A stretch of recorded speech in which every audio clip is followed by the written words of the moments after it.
안녕하세요. 김호준입니다. 국정원장 3명 전원 구속, 혁명 중인가? 국정원장 3명 전원 처벌, 비극적인 풍경. 국정원장 셋 다 구속, 누가 웃을까? 어제자 조중동 사설 제목입니다. 조선일보는 이들이 전원 감옥 가는 상황은 혁명이 아니면 안 된다며 이들 혐의가 혁명을 방불케 할 만큼 중대한가 묻습니다. 중앙일보는 그 자리에 있었다는 이유만으로, 관행을 따랐다는 이유만으로 법적 책임을 묻는 건 법적 편의주의에 불과하다 합니다.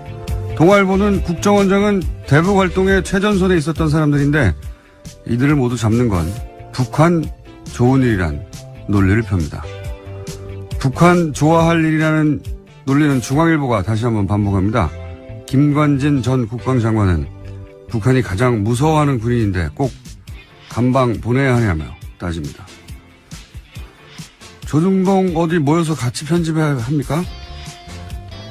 북한이 정말 좋아할 것은 북한이 아니라 자국민을 상대로 심리전을 하고 북한이 아니라 자국민을 세찰하는데 전력을 다했던 그 시절, 그 국정원을 정말 좋아했겠죠.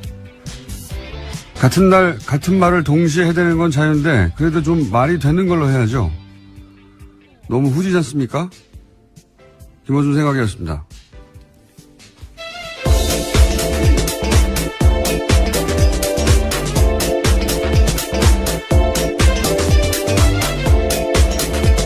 시사인의 김은지입니다. 네. 김관진 전 국방장관이 북한이 김정일이 가장 무서워했던 군인이었다. 이 논리를 동시에 사용하는데 이분들이 빨간펜 선생님이 같은 선생님 같아요. 이분들이.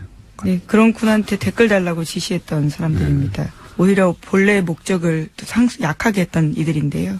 김정일 마음속에 들어가 봤나요? 예. 어디서는 독심술을 배웠는지. 학원을 좀 소개해 주시면 좋겠습니다.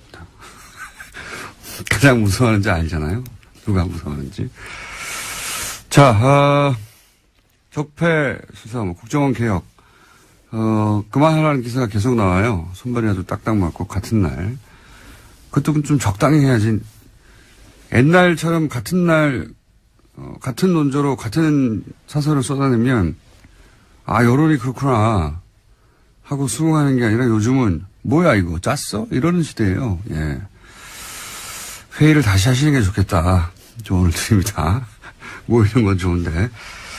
자, 아무래도, 이, 지진 뉴스가 첫 번째죠. 네, 수능 연기. 네, 어제 경북 포항에서 규모 5.4의 지진이 발생했습니다. 이에 정부가 수능 시험을 연기하겠다라고 발표했는데요.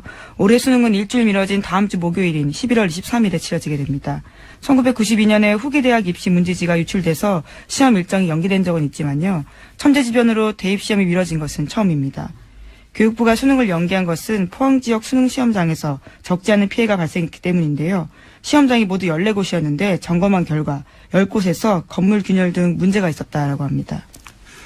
이게 이제 컨디션 조절이 걱정이 되는 학생이나 부모들도 있겠죠. 예. 그리고 일주일 더 이제 마음을 졸이는 게 힘든 학생들도 있을 수 있고, 뭐 각자 사정이 다르니까 불만도 당연히 있을 겁니다. 그렇죠? 예. 조선일보가 이제 재빠르게 이 불만을 캐치해서 이거 참 빨라요, 조선일보는.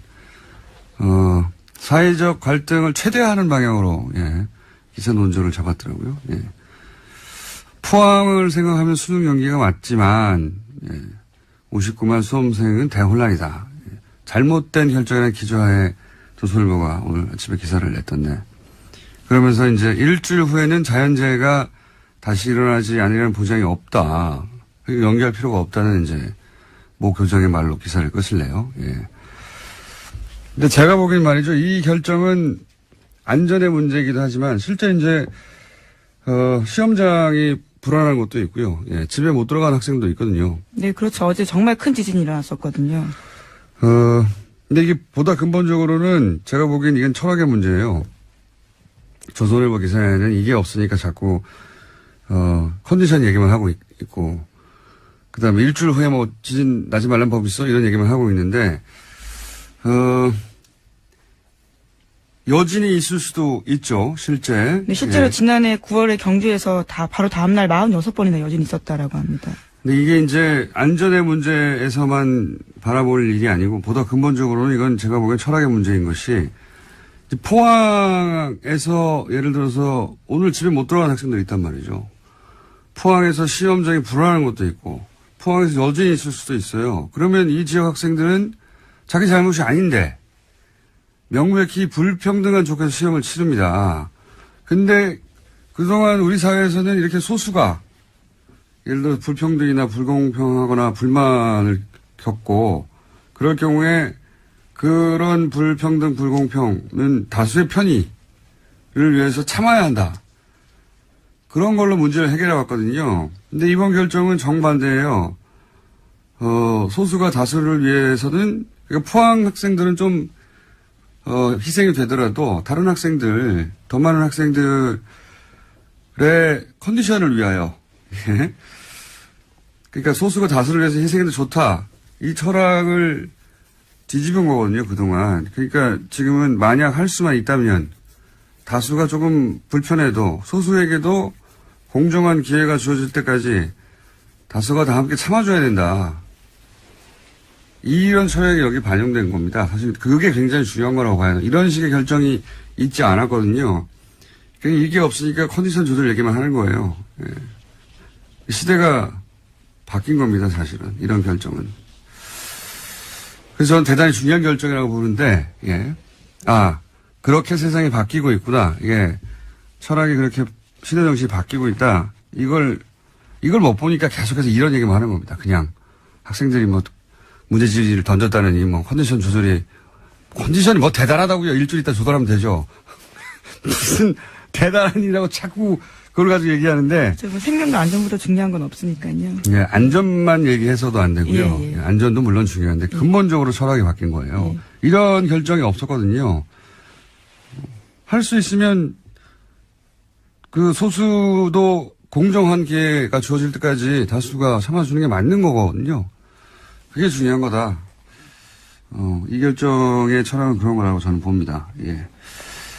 자, 뭐 일주일 연기된 거는 다들 아실 텐데, 예. 이 대목을 짚어주는 것이 없어서. 예. 다음 뉴스는 뭡니까?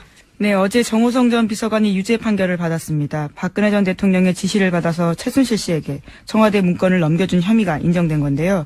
1심 재판부는 정 전 비서관에게 징역 1년 6개월의 형을 선고했습니다. 특히 재판부는 정 전 비서관과 박근혜 전 대통령의 공모관계를 인정했습니다. 자, 여기 중요한 대목은 이제 공모관계를 인정했다는 거죠. 예. 네, 그래서 판결문을 박근혜 전 대통령 재판부에 추가 증거로 낼 예정이라고 합니다. 자, 다음 뉴스는요? 네, 박근혜 정부 시절 국정원이 청와대에 상납한 돈이 30억 원 더 있다라는 오늘 아침 뉴시스 보도가 있었습니다. 그러니까 청와대로 들어간 특수활동비 규모가 70억 원에 달한다라는 건데요. 지금까지는 40억 원이 상납됐다라고 검찰 조사 밝혀졌는데 나머지 용처가 확인되지 않은 30억 원이 더 있다라는 겁니다. 이 중에 일부가 국회로 유입됐을 가능성도 거론되고 있습니다. 아마 국정원에서는 열심히 이제 해명을 했겠죠. 예, 어차피 정확하게 그 내용을 알 수는 없고 항목을 정해서 이건 뭐 대북 공장에 사용된다든가 이런 식으로 해명을 열심히 했을 텐데 어떤 해명으로도 그 설명이 안 되는 돈이 이제 30억이 비는 거죠. 예. 네, 그렇죠. 불법으로 사용됐다라는 건데요. 네, 3천만 원도 아니고 30억이 비는 건데 제가 보기에는 이제 40억 그 이전에 청와대에 상납했다는 40억보다 이 30억이 더 치명적일 수도 있겠습니다. 네. 어쨌든 30억이 더 나왔다. 근데 아무도 얘기를 하지 않고 있다. 그래서 네, 조사를 그렇죠. 하려고 한다. 여기까지고요. 이거는 그러니까 뭐 공작에 사용됐다고 하는데 정확하게 어떤 공작인지 모르겠다가 아니라 그런 거 다 빼고 나서 전부를 다 뺐는데도 이건 도대체 설명을 못하는 돈이 나온 거죠. 예. 이 돈이 더 치명적일 수도 있겠습니다. 자, 다음은요. 네, 관련해서 어제 검찰이 또 내용들을 이야기했는데요. 40억 원은 박근혜 전 대통령이 국정원의 특수활동비를 상납받아서 사적으로 사용했다라는 부분들을 밝혔습니다. 국가안보를 위해서 써야 할 돈이 최고위급 공무원에 의해서 사적으로 사용됐다라는 겁니다. 참. 모두들 그런 거 아닐까? 이렇게 예상을 했었는데, 의상비, 미용, 주사 이런 거 아니었을까?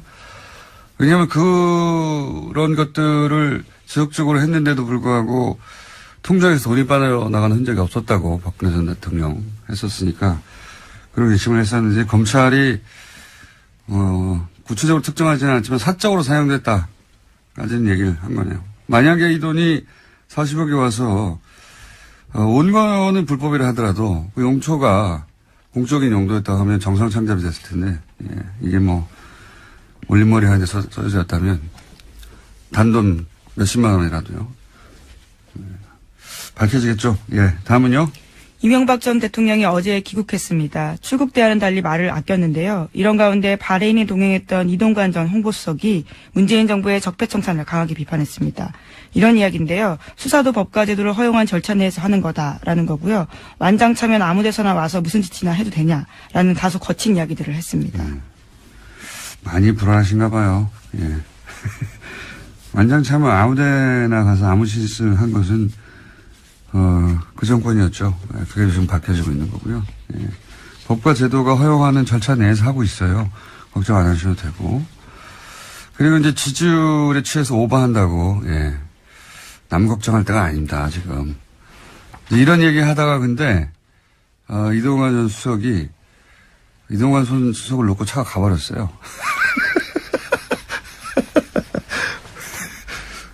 그래서 이걸 SBS에서 이런 짜투리 영상만 모여서, 예, 보도하는 뉴스 있지 않습니까?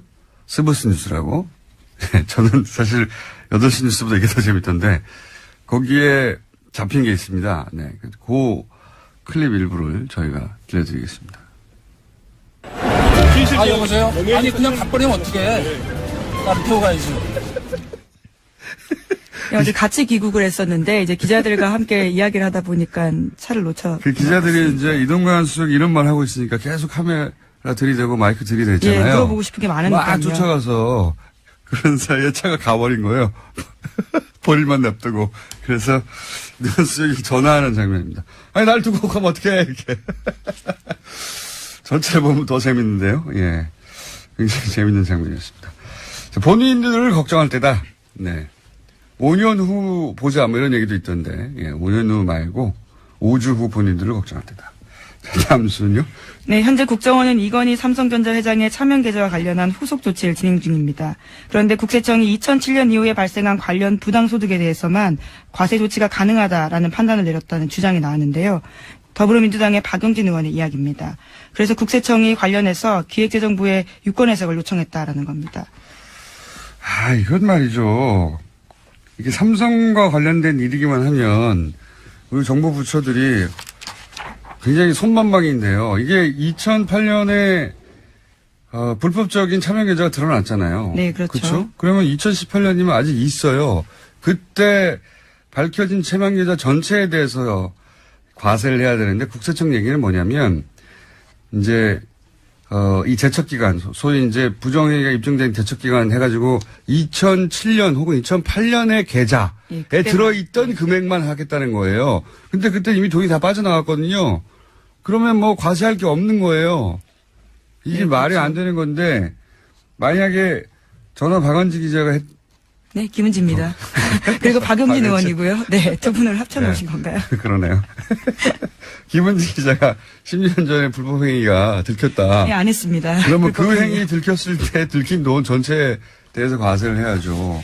네, 그렇죠. 이 회장 같은 경우에는 차명계좌 개설이 1980년대부터 이뤄졌다라고 하는데요. 그런 것들을 고려하면 상당 금액의 소득이 과세 범위를 벗어나게 된다라는 겁니다. 과세할 게 없어지는 거예요. 네, 깡통계좌 과세. 이러면 안 됩니다. 네, 이러면 안 되도록 뉴스공장에서 계속. 네, 김은지입니다. 아니, 뉴스공장에서요. 계속 저희가 주목하고 있겠습니다.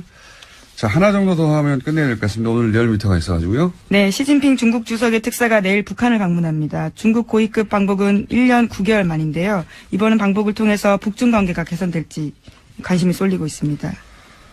그리고 저 뉴스도 또 나왔어요. 트럼프 핵버튼 네, 그렇죠. 제안하려고 하는. 예, 청문회가 지금 열리고 있는데요. 열렸습니다. 14일, 현지 시각으로 14일인데 미국 상원외교위원회가 관련한 청문회를 열었습니다. 미 의회가 대통령의 핵공격 명령 권한을 견제하는 청문회를 연 건요. 41년 만입니다. 자, 이제 뉴스공장에서 트럼프 미친 건가 아닌가, 미친 건가 미친 척 하는 건가 이런 이야기를 몇 주 전부터 했는데, 예. 트럼프가 미친 거 아닌가라는 말을 여기서 미쳤다는 말은 사실 이런 이런 표현이죠. 정상적으로 핵폭탄을 맡겨도 되는가? 그렇게 정신건강이 건강한가? 정신건강에 문제 없나? 이런 질문인데, 이게 이제 저희가 하는 게 아니에요. 미 상원 외교위원회가 아예 청문회를 열어서, 뉴스공장에서 했던 보다 더 강성 발언을 하고 있습니다. 네. 대통령이 돈키호테고, 버튼을 언제 누를지 모르고 3차 대전을 끌고 갈지도 모르니까, 권한을 제한해야 한다고 미국의 상원은 공화당이 지금 다수예요. 예, 공화당은 트럼프 대통령이 속한 당입니다. 공화당이 다수인 외교위원회에서 지금 이런 청문회를 하고 있어요. 우리가 생각하는 것보다 훨씬 트럼프 대통령의 정신건강에 대해서 미국 정치권에서도 걱정하고 있다. 네. 그렇습니다.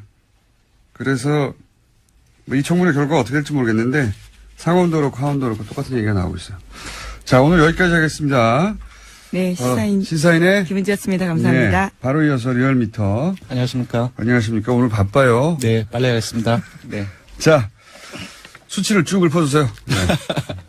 3주 동안 문재인 대통령이 70%대 지지율 유지했고요. 역시 올랐습니다. 2.2%포인트 오른 72.3%이고요. 지지율이. 부정평가는 0.5%포인트 내린 23.6%입니다. 그러니까 지난 9월 3주차에 북핵 이후에 65.6%로 가장 낮게 떨어졌거든요.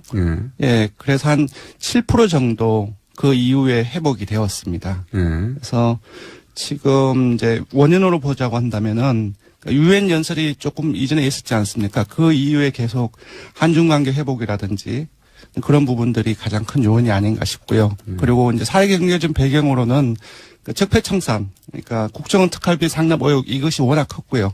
그리고 MB 정부의 어떤 군 댓글 정치 공작이라든지 이런 부분들이 계속적으로 확산되고 있습니다. 그러한 부분들이 영향을 미치지 않았나 싶습니다.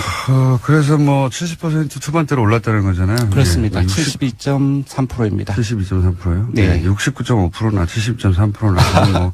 아니, 불과 한 달 전쯤만 해도 그러니까 일간 조사를 보면 앞에 7자를 하나도 찾아볼 수가 없었거든요. 근데 지금 북핵 실험의 여진이 계속되는 예, 상황이었고. 그렇죠. 근데 지난 수요일부터 5일 연속 앞에 7자가 붙고 있습니다. 일간으로. 어제 예를 들어서 어제 오늘은 어떻습니까? 그러니까 어제 같은 경우는 어제 같은 경우 73.6%까지 올랐고요. 그제 같은 경우는 72.4%로 올랐습니다. 그 북핵 이전의 상황으로 돌아갔다. 예, 지지난주까지는 보합 또는 강보합 이런 얘기를 했었는데 상승세로 봐야 될 것 같습니다. 그냥 북핵 이전으로 돌아갔다 이렇게 정리해 주십시오. 네, 알겠습니다. 그래봐야 수치가 네, 정당으로 넘어갈까요? 안 되기 때문에. 네. 저는 큰 변화가 몇 개월 동안 있었던 것 같은데 결국 몇 프로 빠졌다 몇 프로 올랐다 이 정도 수준이. 아니 많이 그때 8.2%포인트 북핵 이후로 빠졌고요. 그러니까 8.2%가 엄청난 것 같은데 예, 저는 별로 엄청나지 않습니다. 알겠습니다. 예, 정당으로 넘어가죠. 네. 정당은요? 민주당 먼저 알려드리겠습니다. 지난주에 상당폭 빠졌는데요. 2.6%포인트 상승해서 50.8%를 기록했습니다. 문 대통령 순방 외교 효과가 아닌가 싶고요. 자유한국당 같은 경우는 지난주에 탈당한 의원들이 복당하는 과정 속에서 소폭 올랐는데 이번에 횡보했습니다. 0.2%포인트 하락해서 18.4%를 보였고요. 생각만큼 여기는 많이 오르지 않네요. 네. 예. 지난번에 이제 예측을 했다시피 크게 합당, 통합 그런 어떤 효과들은 미미할 것이다라고 예상을 했는데요. 그런 결과가 이어지고 있는 것 같습니다. 바른정당 같은 경우 이번 주 초에 유승민 의원이 새 당대표로 선출되었죠. 그러니까 지난주부터 조금씩 회복세를 보이고 있습니다. 5.9%를 기록해서 0.4%포인트 상승했습니다. 국민의당 같은 경우는 내림세가 이어지고 있습니다. 2주째 내림세인데요. 0.3%포인트 하락해서 5%입니다.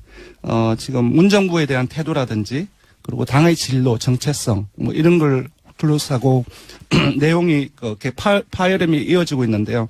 이러한 영향이 지속되고 있는 것 같습니다. 정의당 같은 경우는 조금 많이 빠졌습니다. 민주당하고 연동관계가 있기 때문에 0.9%포인트 하락해서 4.9%입니다. 네. 정당 지지율 변화도 사실은 커야 1, 2%고, 예, 작으면 대부분 0점대라서. 네. 하여튼, 지금 지형의 변화는 없다. 이게 계속 유지되고 있는 상황이고. 그렇습니다. 예. 네. 대통령 지지율도 이제 북핵 직전이니까 한 3월이 되겠네요. 예. 그렇습니다. 예. 예, 지금 1월인데 예. 3월 이전으로 돌아갔다. 예. 그런 겁니까? 북핵이 터지자마자 야권에서는 3월이 아니죠. 예. 6월 아닙니까? 북핵 말입니까? 북핵 말고 이제 문재인 대통령 지지율의 네. 등락폭. 8월이군요. 예. 3월은 예. 아무튼 아직 탄핵 국면이었네요. 1년 정도 지난 것 같은 느낌 들어가지고. 예, 워낙 많은 일이 있다 보니. 예. 8월 이전으로 돌아갔다. 네, 북핵 6차 실험 전으로. 맞습니다. 네. 네. 이 정도로 생각하면 되겠습니다. 네네. 큰 틀에서는. 네. 자, 이번 주 현안 주사는 뭡니까? 박정희 전 대통령 동상을 건립에 대해서 논란이 상당히 많이 벌어지고 있습니다. 정치적인 이슈 외에도. 그러니까 지금 저희 TBS가 있는 그 서울시 그 마포구 상암동 이 인근에 네. 서울시 부지에 인근이 아니고 예. 바로 눈앞이에요. 눈앞인가요? 걸으면 2분 정도 걸립니다. 예. 네. 그래서 여기 이 주위에 이제 건립하는 걸 두고 논란이 벌어지고 있는데요.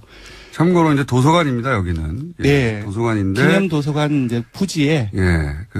굉장히 크죠, 사실은. 네, 동상이 5m든가요? 예. 상당히 크고 이제 문제가 되는 거는 서울시 소유의 부지라는 겁니다. 예. 서울시 네. 소지의, 소유의 오늘 바람이 이렇게 많이 새죠. 안 그래도 사연이 오늘 특히 새네요. 예. 그래서 거기서 이제 위원회를 구성해서 설치할 건지 말 건지를 위원회에서 결정해야 한다고 해요. 예. 네. 그런데 이제 그 이전에 설치할까봐 또 네. 우려했던 분들도 있고 또는 당연히 설치해야 된다는 분들도 있죠. 예. 그래서 그 여론조사를 한번 해봤다 이거죠? 네, 예. 그렇습니다. 결과는 반대가 대다수로 나타났습니다. 66.5%가 나왔고요. 예, 그러니까 3명 중 2명은 반대하고요. 찬성은 3.1%가 찬성을 했습니다. 재밌는 거는 작년이죠. 작년 12월 말에 저희들이 리얼미터가 역대 대통령 국가 기여도 조사를 했어요. 예.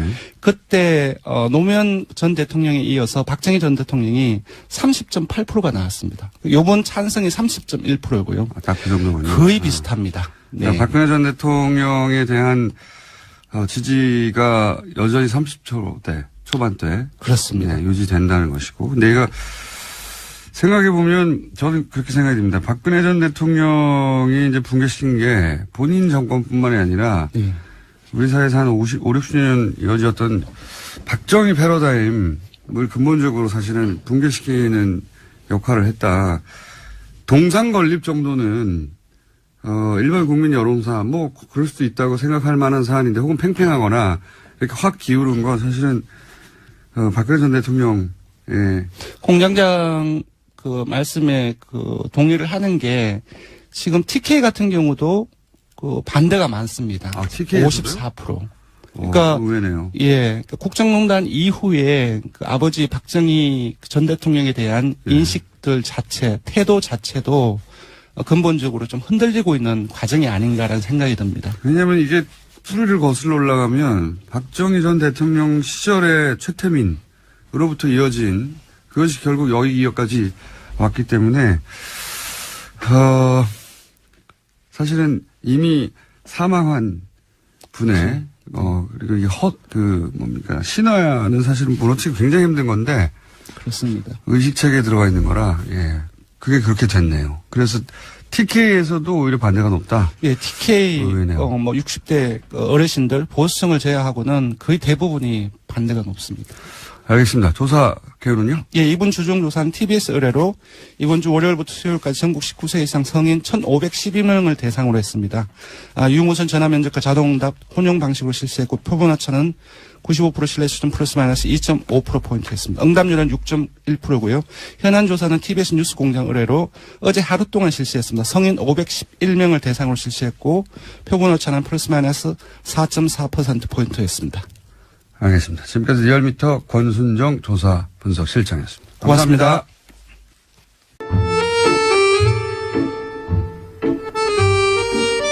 항상 말도 많고 탈도 많고 정상적으로 끝나는 적이 없는 내부자들. 더불어민주당의 안민석 의원 나오셨습니다. 안녕하십니까. 네. 수도권 내리사선 안민석 의원입니다. 자유한국당의 김성태 의원님 나오셨습니다.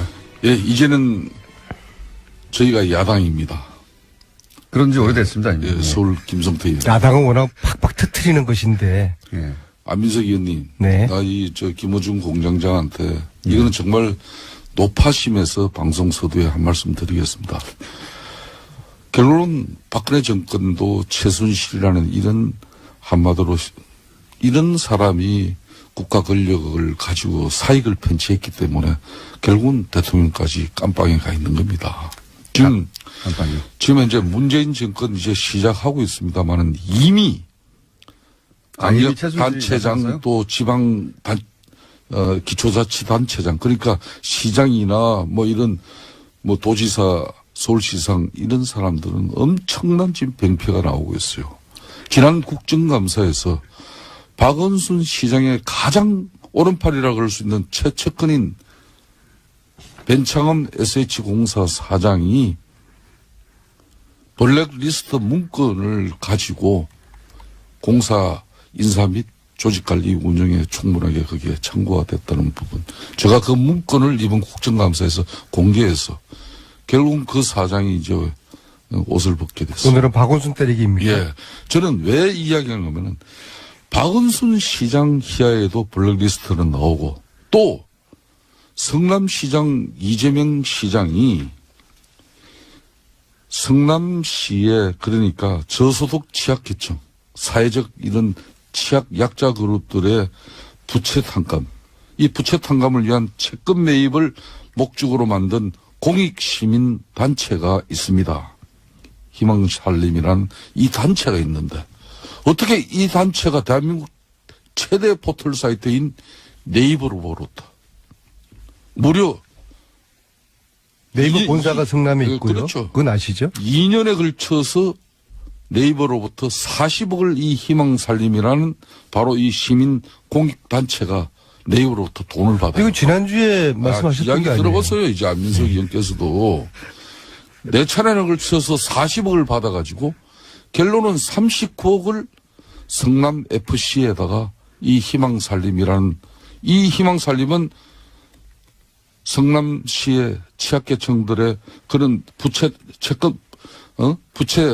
탕감을 목적으로 채권 매입을 목적으로 만든 이 시민공익단체가 언제부터 초거대 재벌 포털 사이트로부터 40억을 받아가지고 그걸 저희 얘기 좀 제시 좀 시켜주십시오. 39억을 저거는 저희가 아니, 이야기 가장 들어보세요. 우리 유력한 20년 만에 지금 도지사를 탈환하려고 하는 이재명 시장 흔드는 거 아닙니까? 안민석 의원께서도 최순실 가지고 진실을 이야기할 때 내가 절대 끼어들지 않았습니다. 제 이야기 들어보십시오. 저는 팩트만을 그래서 얘기했습니다. 이 네이버가 왜 성남의 이런 희망살림에게 근 40억을 갖다가 이렇게 줬겠습니까? 네이버가. 그러고 난 이후에 공교롭게도 네이버는 제2 본사 사옥을 성남시 분당 정자동에 건축 허가를 받아냅니다. 오늘 여기까지. 안 되는 것이었어요? 오늘 여기까지 딱 이야기하고. 책임질 수 있는 말씀이세요? 당연합니다. 예.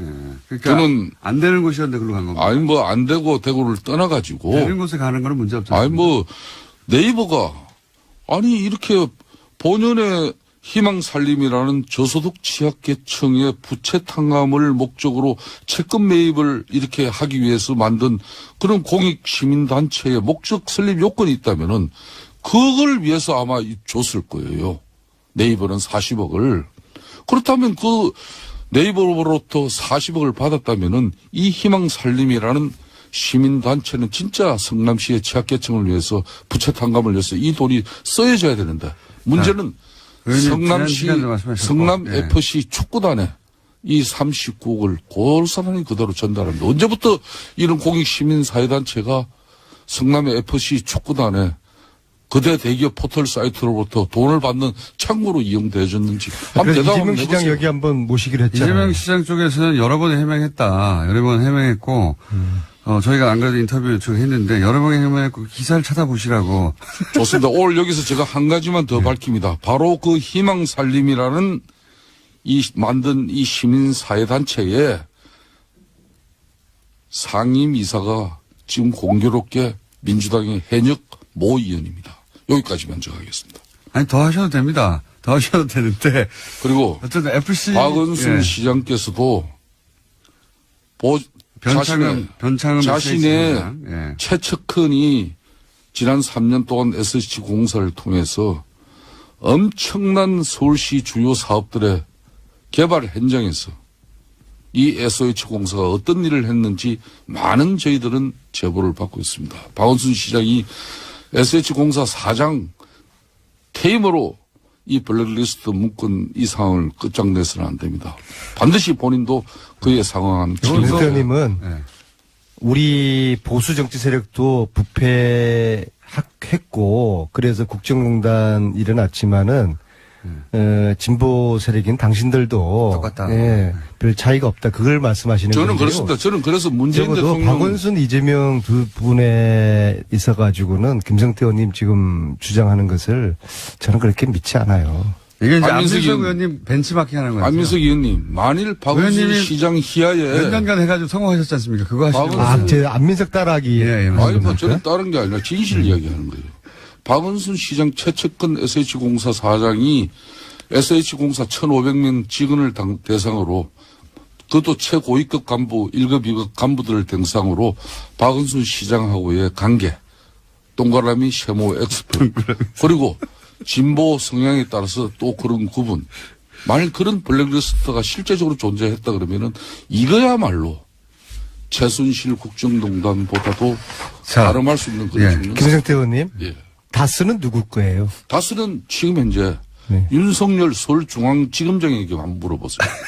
저한테 물어보지 말고. 그래도 답변을 MB 준비해 측근이었던 김성태 의원님은 알고 계실 거 아니에요? 저는 분명하게 이야기지만 MP 측근이 아니었습니다. 18대 좀 때 친박이었습니까? 저는 가장 이명박 대통령을 비판을 많이 했던 사람 중에 한 사람입니다. 자, 여기서 여기까지만 하겠습니다. SH공사 얘기는 저희가 또 그 박원순 시장 혹은 뭐 서울시로부터 답변을 한번 요청 받아보고요. 우리가 이 자리에서 예.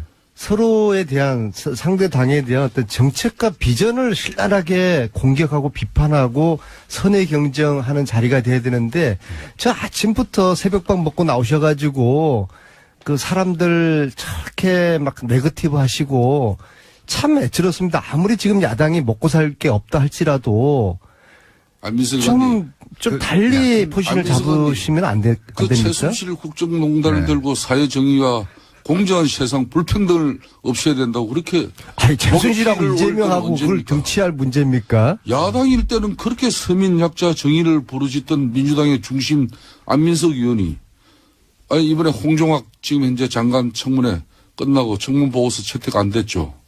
그런 장관 빨리 아니, 판단해 근데 줘야죠. 장관 청문회 하고 나면은 찬반 의견을 내서 채택을 해야 될 거 아니에요? 그럼 야당은 반대 지금 하는 입장이니까 우리는 반대한다라는 의견을 내서 이걸 채택을 해줘야 되는데 채택 자체도 안 하는 거는 국회의 역할을 지금 방기를 하는 안민석 거예요. 의원님 입장 바꿔서 한번 이야기해 봅시다. 만일 저희 쪽의 장관을 이렇게 추천했는데 우리 장관 후보자가 수십억 대의 그런 상가를 쪼개기로 이렇게 정려받고 이 부의 대불님에 대해서 내로 남불 행태를 누구보다도 많이 보였던 그런 지난 19대 국회의원 활동을 하신 분이에요.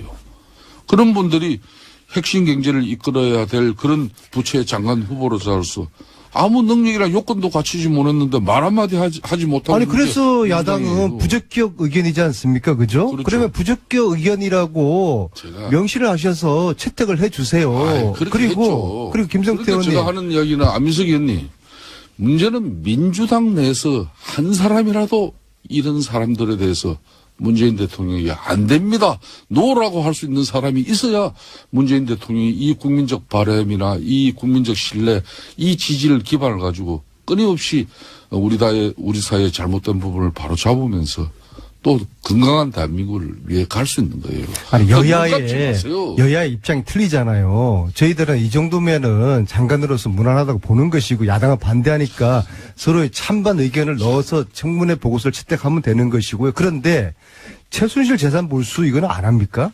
해야죠. 야당은 어떤 하세요. 입장이에요? 하십시오. 야당은 최순실 재산 몰수에 대해서 어떤 입장이에요? 안민석 의원님. 네. 왜 민주당 내에서도 최순실 재산 몰수 특별법에 흔히 말하는 법조인이 왜 그렇게 반대를 하는 사람들도 있어요? 저희들은 민주정당이니까 찬반 다 인정하고 존중하죠. 그래도 저희들은 120명 중에서 105분이 서명했는데 자유한국당은 단 한 분도 김성태 의원님 빼고 단 한 분. 한 분 있지 않습니까? 김성태 의원님도 사실 저한테 뭐 전문 용어로 엮여서 하신 거죠. 진짜로 이게 엮여서 최순실과 나는 볼수 있어 있습니까? 우리 자유한국당 김성태 의원님 빼고는 아무도 찬성하지 않은 거 아닙니까? 왜 찬성하지 않아요? 자유한국당 의원들 그렇게 폐마하면 안 돼요. 예? 자유한국당이 만약 의견은 존중하는데 작년 이해할 수 없죠. 국회 대통령 탄핵 때도 자유한국당 의원 절반 이상이 우리 국민들의 분노를 받들어서 아무리 우리가 만든 대통령이지만은 최순실이라는 이런 한마디로 인간에 의해서 국가 권력이 사익으로 편취되어지는데 이용되어졌다면은 그걸 용납하지 못한 쉽게 말하면 집권당이 당시 새누리당이었습니다. 네, 다음 주 특별법 토론회는 제가 김성태 의원 꼭 나오실 그렇기 거죠? 때문에 지금 민주당도 건강한 당청 관계가 유지돼야 네, 알겠습니다. 문재인 대통령이 정말 훌륭한 대통령으로 아니, 될 수 있어요. 그대들이나 잘 하세요. 언제 권력 잡았다고 말해야 미국 비행기 한번 탔다고 그렇게 안민석 의원이 언제부터 그렇게 그게 달라졌어요? 그렇게 배가 아프세요? 십자가 뭐 그렇게 그 이야기 꺼내시고요. 근데 제가 지금 북토크를 한 40번 이상을 전국을 돌아보니까는요, 깜짝 놀란 게 국민들은 최순실 재산 몰수가 되었거나 앞으로 잘 될 줄 그렇게 알고 계셔요. 합시다. 하자니까요. 찬성하시는 자, 것이죠? 그러면 김성태 근데 의원님은 김성태 의원님 혼자만 하자 하시는 거 아니에요? 당내에서 자유한국당은. 하자고 이렇게 확 끌고 가려면 자리가 필요하지 않습니까? 원내대표라든가. 원내대표 이런 거? 공약으로 이거 한번 내걸어 보세요. 저는 자신 있습니까? 저는 지난번 최순실 국조특위 위원장을 하면서도 잘못된 것은 잘못된 것으로. 아, 그럼 그때는 그랬죠. 의원님, 그 근데 대신 이제 잠깐만요. 불필요한 오해와 한 달쯤 있으면 편견이 있다면 그건 바로 잡아야죠. 한 달쯤 있으면 원내대표 있지 않습니까? 뭐요? 자영. 자영국당에 아니, 원내대표 있지 않습니까? 아니, 김호준 네. 공장장하고 안민석 의원께서 이 남해당 원내대표 선거 절대 초치지 마시길 바라겠습니다. 저는 최순실 재산 몰수 이거 공약으로 내으시면은 제가 열심히 뒤에서 제가 응원을 해드리겠습니다. 아니, 그 원내대표 제가 이야기 되시면은 통하는 자유한국당 의원님들이 몇 분 계시거든요. 아니, 원내대표 나가실 거죠? 아니, 저는 막 한편으로 네, 한편으로 나가실 거죠? 우리 안민석 의원께서 요 근래 좀 진중하신 그런 모습이 또 보기는 좋아요. 여당 중진이 됐으니까 아니, 뭐 저희 집권당- 운명으로 생각해요. 야당일 때는 네. 솔직히 어떤 때는 막 질러대고 때로는 좀 자료가 미비하더라도 국회의원의 면책 특권을 가지고 이렇게 사회 정의를 위해서 지져야 됩니다. 그렇지만은 집권당 의원은 정말 신중하고 정중해야 되거든요. 그런 지금 현재 자세를 가다듬어 가고 있는 모습을 근데 저는 질러도 상당히 제대로 질르셔야죠. 이재명 시장 같은 이런 애매하고 현장에 발로 뛰지 않은 이런 자료를 가지고 보세요. 좋습니다. 그러면 질러대시면은 이거 국민들 저희 동의받기 당에서 어려워요. 네. 예, 제가 자유한국당 정치보복대책특위 위원장입니다. 네. 저는 최순실 국조특위 위원장 할 때도 당시 대통령 국가권력 우리 집권 등에 많은 동료 의원들이 있었지만은 국민들 눈높이에 맞춰야 된다는 게 저는 저 소신이었어요. 그렇기 때문에 이재명 시장과 박원순 시장도 잘못한 게 있다면 올바르게 국민들한테 평가받을 수 있도록 우리가 알려야죠. 이렇게 그 하시면 역할 되겠네요. 제가 하겠습니다. 오늘 42번째 안민석의 수원 북토크에 김성태 의원님이 깜짝 출연하시는 겁니다. 그래서 자유한국당에서도 최순실 재산 몰수 이거 함께 추진하겠다. 그러니까 내가 개인- 앞장서겠다. 제가 궁금한 건 그렇게 개인으로서 한번 오늘 오시죠. 수원에. 개인으로서는 이미 이제 그 법안 이름을 올리셨으니까 제가 궁금한 건 자유한국당의 이제 다른 의원들도 환수법에 동참하자고 하려면은 의원님한테 힘이 필요한데 원내대표 곧 있으니까 여기 나가시냐 이거죠. 나가셔서 아, 저는 원내대표 조만간에 저에 대한 출마에 대한 입장을 밝힐 나가시는군요. 어, 나가시면 말씀하시나 보구나. 나가시면 만약 원내대표 되면 이 재산 환수법 관련해 가지고 안민석 의원께서 예. 정말 최순실의 국정농단을 위한 사익을 편취한 그 부분을 국가재산으로 환수 몰수하기 위한 그런 노력이라면 저는 협조합니다. 그 아, 대신 그래요? 네, 아니, 감사합니다. 개인적으로 말고 그 이상으로 해서 그 차이는 이걸 어디서 정쟁이나 갈라집니까? 정치적 목적에 또 네. 패닉을 취하기 위한 그런 수단으로 이걸 가져가면 그거는 저는 그걸 우려해가지고 민주당 내 동료 의원들도 이 법에 대표님, 예. 물론 대표님이래 내가. 이렇게 초를 치고 있으니 참. 아니 원내대표가 실제로 상대는 누구예요? 상대가? 가장 유력한 상대. 잠깐만 하나만 약속받고 실제 만약에 원내대표 출마하시고 원내대표가 되시면 최순실 재산 환수법에 다른 자유한국당 의원들도 참여하도록 만들겠다. 저는 아직까지 아무런 위치에 있지도 않는 사람입니다. 만약에 된다면요. 근데 네. 된다면 저는 아직 출마의 입장도 공식적으로 표명하지 출마하신다면 그렇기 때문에 저는 지켜보십시오. 사람이라는 것은 지금까지 살아온 저의 삶이나 족적을 가지고 그러면 평가를 전제를 달고 출마하시고 당선되시면 이거는 하시는 걸로 그럼 같이. 그런 제가 김원준 공장장한테 강요받지 않아도 네. 우리 국민들의 다 알아서. 분노와 예? 네.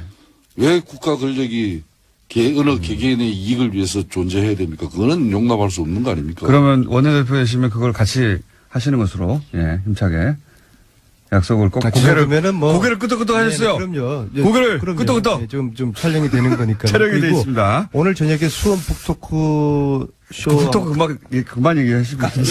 책 팔아서 빨리 독일 한번 또 갔다 와야 되는데요. 제가 정중하게 제가 초대할게요. 상대편 원내대표. 안민석 의원께서 후보. 북토크 정말 고생하시면서 잘 하시는데 아무리 뭐 같은 동료 의원을 하루 전에라도 뭐 일정을 말씀해 주셔야지. 저도 지금 바쁩니다. 예? 본인만 바쁜 게 아니고. 예? 원내대표 라이벌은 누굽니까? 홍문정 의원인가요? 그거는 뭐 언론 기사를 보셔가지고 다 잘 하실 거 아닙니까? 저는 적어도 그러니까 여야를 나가시네. 불문하고서 나가시는군요. 예. 원내대표 대표도 나오시는 거죠 여기? 뭐 몇 번 이 방송이 예. 많은 제가 살아가면서 이 방송처럼 괴롭힘을 많이 당한 방송. 나도 복수를 해야죠. 저도 뉴스 공장 때문에 정치 인생이 많이 엉클어졌어요. 안민석 의원하고 김성태 의원님만 피해본 게 아니에요. 공장장하고 내가 같이 해가지고 얼마나 내가 힘든 시절을 많이 보냈는지 모릅니다. 그렇기 그렇지만 때문에 내가 굳건하게 또 섭니다. 원내대표 대표도 나오시는 것으로 그러면 뭐 일정 부분은 제가 일정 부분. 뭐 하루아침에 내가 이렇게 뭐 하루 아침에. 나는 제일 중요한 게 신의를 중요하게 생각합니다. 예. 그럼 당을 왜 옮기셨어요? 그래서 그때 뭐 저를 얼마나 괴롭혔습니까? 근데 왜 이번에는 별로 안 괴롭히다 보니까. 이번에는 뭐 이제 대세가 기울었지 않습니까 사실. 가신 분들도 별달리 욕도 안 먹고 그냥 그 안에서 그죠? 그 자유한국당 의원님들은 조용히 다스가 누구 거라고 보세요? 저는 근데 이제 그거는 진실은 최순실 돈은 국민의 돈이라는 건 맞는데, 그죠? 다는 아니지만 다스는 누구 거라고 자유한국당 의원님들은 생각하세요? 그런 이야기들 하시지 않으세요? 의원님들 모여서? 오늘 안민석 의원께서 또 최순실 국정농단 파듯이 한번 파보세요. 그리고 지금 현재 정권도 넘어가 있는 상태고 중앙지검의 윤석열 지검장이 의지를 제가 가지고 두더집니까? 저 이제 파는 거 그만하고 저는 요즘 정책과 비전을 만들어내는 여당 의원으로서의 역할에 굉장히 많은 시간을 할애하고 진짜 있고 이게 시리즈로 앞으로 1, 2, 3탄, 한 10탄까지는 계속 터질 거고요. 조금 그걸 기대해 주시고요. 이제 파는 거 이제 안 합니다, 저는. 안민석 의원이 요즘 확실히 달라졌어요. 네. 뭐 우리 집 아이만 달라진 게 아니고 안민석 의원도 달라진 게 저는 대단히 요 근래 행복으로 느낍니다. 그게 그렇게 읽혀집니까? 달라졌어요. 집권당은 그리고 제가요. 두 분의 허락한 대화를 밖에 나가서 야당은 하시고. 좀 더 화력을 좀 더 강하게 준비하시고 쏠 때는 국민들이 깜짝 놀랄 만한 신뢰 있는 데이터를 가지고 하셔야 됩니다. 당연하죠. 안민석 의원 절대 제가 볼 때는 야당 탄압하는 데 앞장서지 마세요. 아직도 여당으로 아직도 착각하시는 것 같아요. 제가 오늘 이 자리에서 한 가지만 마지막으로 밝히겠습니다. 국정원의 특수활동비는 어떤 경우도 잘못 쓰여져서는 안 되겠죠. 혹시 국회의원들이 저걸 받은 사람이 있을까요? 써줘야 되는 거고 만일 이 부분이 국정원의 특수활동비로 민주당의 모 인사들이 의원들이 만일 연루가 되어 있다면은 이건 대단한 민주당이 아마 치명적인 상황이 될 수도 그게 무슨 있다는 걸 말씀이세요? 분명히 저희 당에 국정원의 특수활동비를 받은 의원이 있다고 보세요? 그 말씀하시는 거예요? 저 굉장히 위험한 말씀이신데요. 저는 그냥 막 지르는 거 아니세요? 지금이라도 국정원의 특수활동비로부터 DJ 노무현 정권 또 박근혜 정권에서도 정말 우리는 당당하다.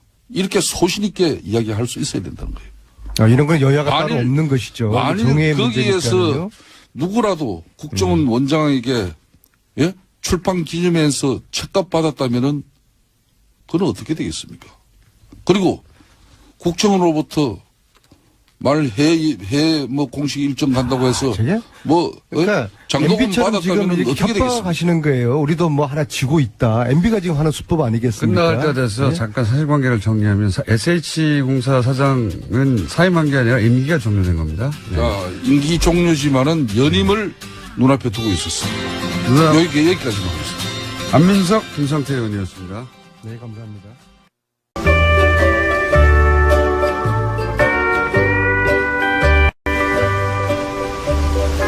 네가 가라 하와이.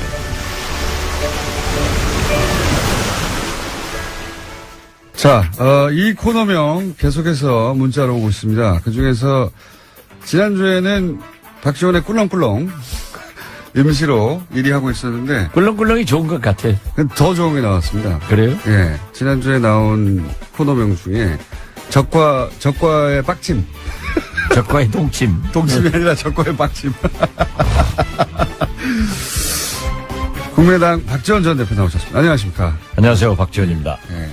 이제 적과의 동침이라는 그 있지 않습니까? 그거를 이제 적과의 빡침. 오늘은 예. 포항 지진, 예. 또 여진으로 포항 시민들이 굉장히 불안해하고 또 피해가 있고 수능생들이 일주일간 연기당하고 또 무슨 국회의원들 걸린 사람들이 많아요. 예. 예. 뭐 또 이명박 대통령은 나갈 때는 뭐 개선장군 올림픽 참가로 가더니 올림픽 참가. 들어올 때는 예. 검찰청사 앞에 가서 기념사진 촬영할 준비해오고도 팩 주고 가고 좀 기분이 그러네요. 들어올 때는 왜 아무 말도 안 했을까요? 그러니까 검찰청 가서 이제 사진 찍을 준비하니까는 기분이 나빴겠죠. 수능을 연기한 결정 자체는 어떻게 보십니까? 저는 아주 잘했다고 봐요. 그렇죠. 예. 자, 그렇게 이제 시작을 해서 일단 몇 주 전부터 얘기하셨던 국민의당과 바른정당 연대 혹은 뭐 합당 이거는 뭐 안 된다라고 계속 오판이다 하셨잖아요. 최근이 아니죠. 어제 그저께 물론 뭐 당대표가 되어서 인사차 만난 것도 있지만 핵심적인 그 관심사는 이제 혹시 또 합당하느냐 혹은 연대하느냐 뭐 어떤 거기서 상견례한 이후에 뭔가 물밑에서 뭔가 있지 않을까 뭐 이런 생각들 많이 하지 않습니까? 자꾸 얘기했지만 계속 군불은 떼더라고요. 예. 또 연기도 많이 나요. 요즘은 아주 많이 나요. 연기가 많이 나요. 네. 그러니까 그 연기 맞다가 콜록콜록 기침만 하고 있는데 그래도 또 안철수 대표께서는 의지가 강한 것 같습니다. 그죠? 아주. 왔다 갔다 하니까 모르겠어요. 왔다 갔다 하지 않고 약간 주춤했다가 계속 같은 방향으로 가고 있긴 하는 거 아닙니까? 그러니까 이렇게 좀 몰아가는데 예. 상황을 봐가면서 이러다가 우리는 가랑비에 옷 젖는 것 아닌가. 가랑비에 내려가지고 예. 모르는 사이에 옷 젖으면은 스르르륵 되는 겁니다. 예. 그런데 꼭 그렇게 되지는 않을 거예요. 국민일보든가요. 그 조사, 전수조사라고 하며 기사화된 걸 보니까 당내 5분 정도는 합당을 찬성한다고 나왔던데요. 그리고 물론 뭐 반대하는 의견들이 더 많습니다만은 5분 정도는 찬성하는 것으로. 뭐 40명 중에서 예. 5분이야. 그럴 수도 있겠죠. 그렇지만은 제가 볼 때는 통합이라고 하는 것은 40대 20을 생각했고 예. 지금 또 연대는 그 10명 숫자를 가지고 예. 우리에게 함께 하자 하는 것을 의미하는데 사실 원내 의석 한 석이 엄청나게 중요한 건 사실이에요. 예. 그렇지만 우리가 여당도 아니고 제일 야당도 아니고 40석에서 뭐 대석 붙여봐야 예. 거기서 거긴데 뭘 연대한다는 거예요. 우리가 연대해서 무엇을 이끌고 갈 수가 없거든요. 그리고 연대를 한다고 하는 것은 사실 방송법 개정 같은 것은 한국당이나 바른정당 우리 민주당이 해서 국민의당이 해서, 예. 민주당이 반대하고 있는 것을 설득하는 그런 것도 있을 거고, 예를 들면 적폐청산 같은 것은 민주당과 해야 되고, 이런 건데, 그렇게 딱 둘이 하겠다 하는 것은 저는 좀, 명분상에도 그렇고, 정치적 실리 면에서도 조금 전응아들이 하는 것 아닌가. 전응아들이 하는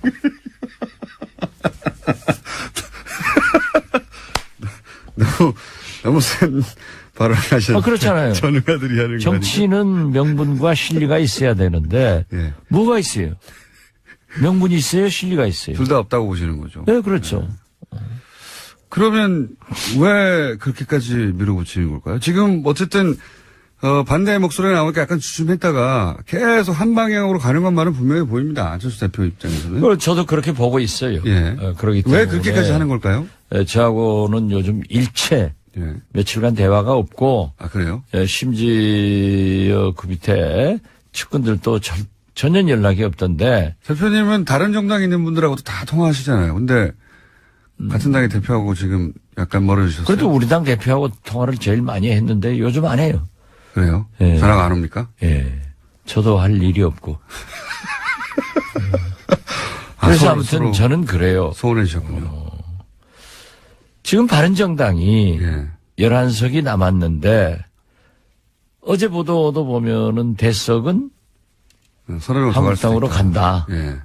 6명 내지 3명이에요. 그랬을 때 뭐가 필요한가? 한 7, 8. 이르 선호가 있는데 예.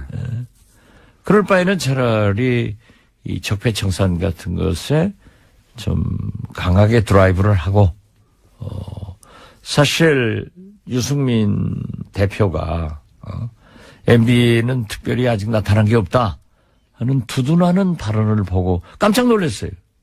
제가 볼 때는 MB는 저는 박근혜보다 더 나쁜 사람이라고 생각합니다. 그렇게 생각하시는 이유는 뭡니까? 박근혜 대통령은 최순실이라는 요물을 만나가지고 농단당했는데 예. 어떤 의미에서 보면은 그분의 성장 배경이나 예. 생활 이런 것으로 보아서 좀 사람 잘못 만나서 속았구나 하는 일말의 동정도 있는데 MB는 모든 걸 같이 하면서 심지어 이거 보십시오. 본인이 주도했다? 제일 중요한 것은 우리나라가 군이 정치에 개입해가지고 박정희 대통령 때부터 수십 년간 군사 독재를 하던 것을 YS 대통령께서 하나이를 척결하면서 처음으로 군이 정치에 개입하지 않아서 얼마나 존경을 받았습니까? 그런데 그 군을 갖다가 정치에 개입시킨 이건 진짜 천인공노할 일이고 역사를 얼마나 후퇴시킨 대통령이에요. 그런가 하면은 갖가지 비리, 의혹. 예. 예, 뭐 댓글 많잖아요. 이런 걸 보면은 나는 좀 간교한 분이다. 그리고 거기다 저한테까지만 하더라도 저축은행 없는 거 씌워가지고 미우니까 제가 자꾸 MB 조지니까 감옥 놀려고 했단 말이에요. 그런데 어제 참 재밌는 기사를 봤어요. 오문철이라고 예. 저축은행 저라에게 3천만 원 주었다는. 예. 그래서 저는 무죄가 됐지만은 예. 이 세금 제일 많이 안 낸 사람 리스트 일본으로 올라갔더라고요. 전두환 대통령 기록을 깼어요. 지방세 체납왕. 예. 예. 혹시 지방세 체납 한 거 있어요? 뭐 한두 달 하는 게 있을 수도 있죠. 기록 찾아보면 있겠죠. 예. 근데 뭐 그럼 우리 공장장도 거기 올라가야겠네요. 저는 그런 게 없으니까 예. 정확한 이름을 알 필요가 없어요. 104억 체납했다고. 예. 자, 그런데 그렇게 유승민 대표가 옹호할 때 오히려 공격해야 되는데 같이 적폐청산을 이렇게 힘을 주지 않고 오히려 이렇게 자꾸 연대 쪽으로 관심을 가진 이유가 정말 중요한 이유가 뭘까요? 반대하는 분들 더 많지 않습니까? 당내에도. 글쎄요, 그런 것은 아직 뭐 저는 이런 것 아닌가 하고 생각하지만은 우리가 오는 21일 끝장 토론을 하기로 했으니까 거기에서 모든 것을 얘기해야지 또 여기 이 불법 방송에서 얘기하면은 합법 발언도 의심되기 때문에 이런 거 아닙니까? 혹시 제가 보기에는 이런 걸까라고 생각되는 게 뭐냐면 당내 반대가 있다는 건 명백한 것이고요. 이미 많은 의원들 대표님 포함하여 많은 의원들이 그거 안 된다. 정체성도 다르고 실익도 없고 명분도 없다는 얘기를 많이 하셨는데 그러면 나갈 테면 나가라. 그렇게. 나갈 테면 나가라. 그렇다고 해서 딱히 나갈 것도 없지 않느냐는 자신감 하나.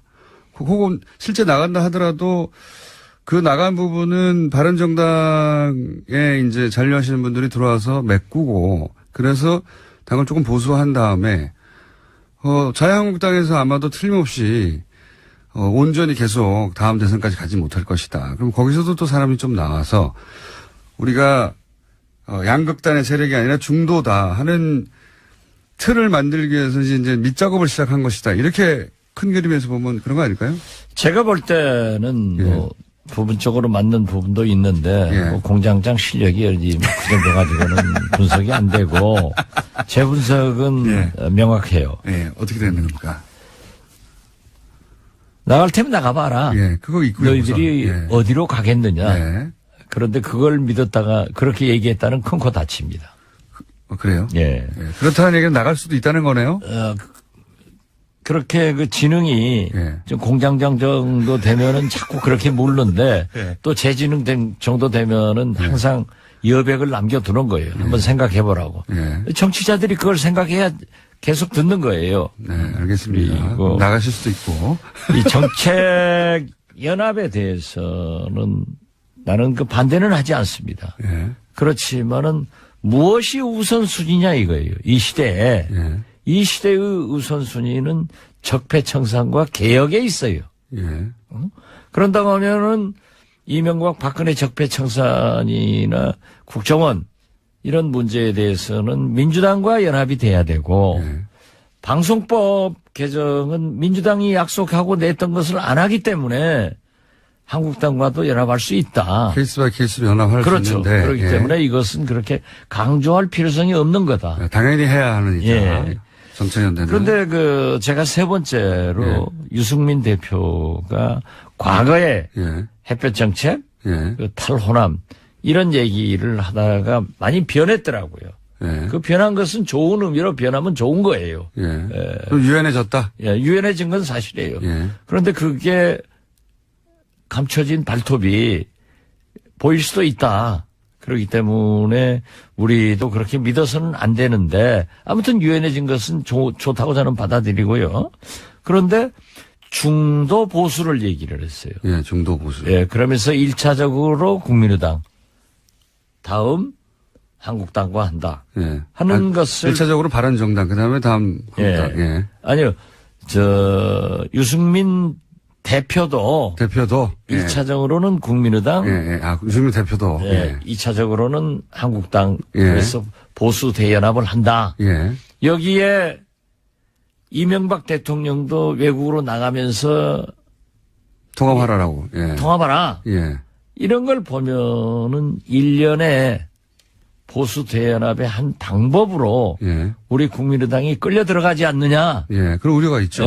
그런데 그러니까 현재 우리 국민의당 의원들한테 너희 나갈 데가 있느냐? 나가려면 나가봐라.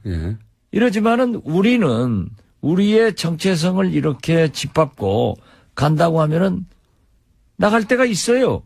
나갈 데가 있습니까? 정의당으로 가십니까 혹시? 아니 우리끼리 하는 거지 뭐. 우리끼리 하는 거지. 그래서 나는 괜히 이러한 일을 했다가 무엇이 국민을 위해서 좋은 일이냐 이거예요. 그리고 앞으로 내년 지방선거도 있지만은 총선도 있고 내년 지방선거 3년 있으면 총선 4년 있으면 대통령 선거가 줄줄이 우리나라 선거가 이어지고 있잖아요. 이런 때 보수 대연합으로 다시 뭉쳐진다고 하면은 또 진보 개혁 세력들은 분열된다고 하면은 4년 후 대통령 선거에 또 다른 박근혜가 당선 안 된다고 누가 봐요? 그래서 우리는 네. 지금 현재는 정체성을 중심으로 자기에 맡은 바 국가 대개혁에 매진하자 네. 이런 것입니다. 대표님이 걱정하시는 거는 국민의당이 이제 보수대연합의 도구처럼 일부처럼 이용될까 봐 걱정하시는 거잖아요. 그렇게 이용된다고 하면은 저는 네. 절대 정치를 안 하죠.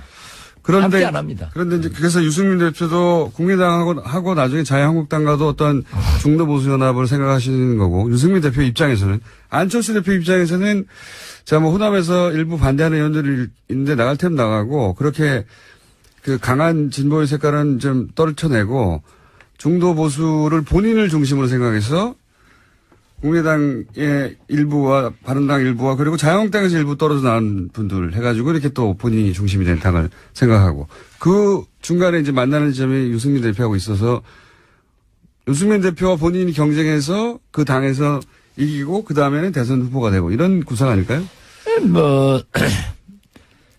안철수 대표가 여러 그림을 그리겠지만 예. 2012년 대통령 선거부터 지금까지 대통령 그림도 실패했고 예. 또 박원순 시장 서울시장 4년 전 그 서울시장 그림도 결국 지금 자기가 시장을 나오려고 하더라도 그렇게 큰 당선 가능성이 있는 건 아닌지 알아요. 지금은 그렇습니다. 예. 지금 기준으로는. 그렇기 때문에 저는 그림 잘 못 그리는 사람으로 봐요. 그림 잘못 그리는 사람. 그런 그림인 것 같긴 하죠. 제가 방금 얘기한. 유승민 대표는 유승민 대표 중심으로 이제 통합의 그림을 그리고 안철수 대표는 안철수 대표 중심의 통합을 그리는데 첫 단계인 어쨌든 국민의당과 하는 게 더 좋겠다고 하는 거에서 지금 의견 일치를 봐서 이렇게 가까이 가고 있는 것 같은데. 그런데 그럼 둘이 다 그런 것은 예. 있는데 그게 되겠느냐 이거예요. 두 분이 그리고 만약 명분도 없고 예. 실리도 없다. 이렇게 바른정당이 깨지지 않고 예. 20석이었다고 하면은 국민의당 40, 바른정당 20 플러스 해가지고 60석이면 상당한 영향력을 행사할 수 있었는데 예. 바른정당이 깨져가지고 한국당으로 가버리니까 한국당의 의석은 껑충 뛰고 바른정당은 원내 교섭단체도 없어지고 또 우리한테 오더라도 우리가 의석수가, 예. 국회에서 의결시킬 만한 힘이 없거든요. 예. 그러니까 우리하고 합쳐서도 또 우리는 민주당하고 하든 한국당하고 하든 이런 의미니까 그렇게 실력이 없다는 거예요. 그게 이제 대표님의 일관된 말씀이신데 제 말은 뭐냐면 안철수 대표 입장에서 보자면 유승민 대표의 바른정당이 20석 정도 되면 이게 마음대로 할 수 없는데 이게 10석으로 줄어들고 숫자도 줄어드니까 10석 줄어든 게 아니라 더 들어요. 하여튼 그러면 숫자는 줄어들어서 다루기는 쉬워지는데 중도 보수의 이미지는 가지고 올 수 있으니까 더 좋지요. 안철수 입장에서는. 그럼 우리 진보의 이미지는 나가요? 그러니까 그렇게 해서 나가더라도 이 보수 쪽으로 좀 옮겨가야 되겠다 이런 그런 생각은 하실 수 있겠지만 예. 저는 그것이 안철수 대표가 성공할 수 있는 길이 아니다. 길이 아니다. 예. 그래서 이렇게 지금 20일 날 대토론회 하면 결론이 어떻게 날까요? 개판될 것 같아요.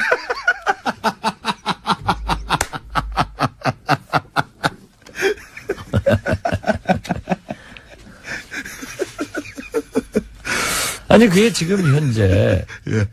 어제도 몇 사람들 만나보면 삼삼오오 만나보면은 안 된다는 것도 강하고 하겠다고 하는 사람들은 안철수 대표도 안 한다고 그래요. 지금 현재 말씀은. 그러니까 안철수 말씀을 저는 믿고 있어요. 그런데 그 주위에 있는 한두 사람은 또 계속 라디오에 나와서 하겠다고 하니까. 회의 석상에서 나와서 자기들끼리 회의니까. 네. 지도부는 자기들이니까. 거기서 하고 있으니까 우리야 모르죠. 그런데 우리끼리 모이면 또 이건 절대 안 된다.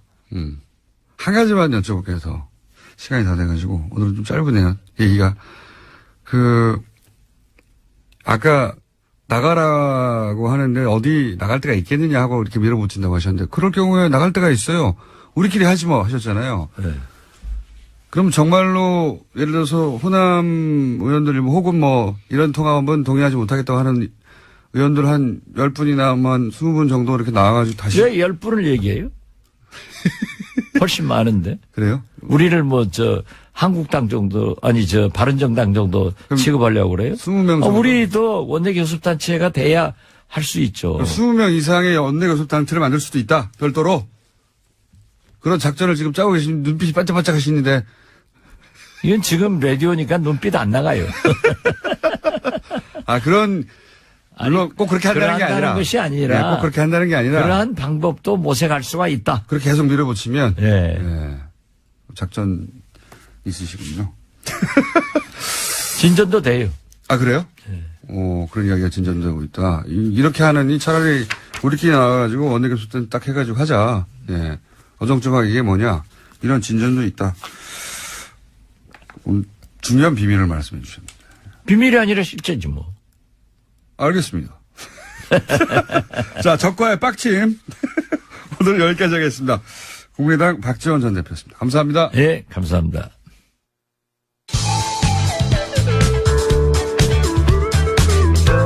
뻔한 시사는 아무 데서나 들을 수 있습니다. 다른 뉴스 김어준의 뉴스 공장.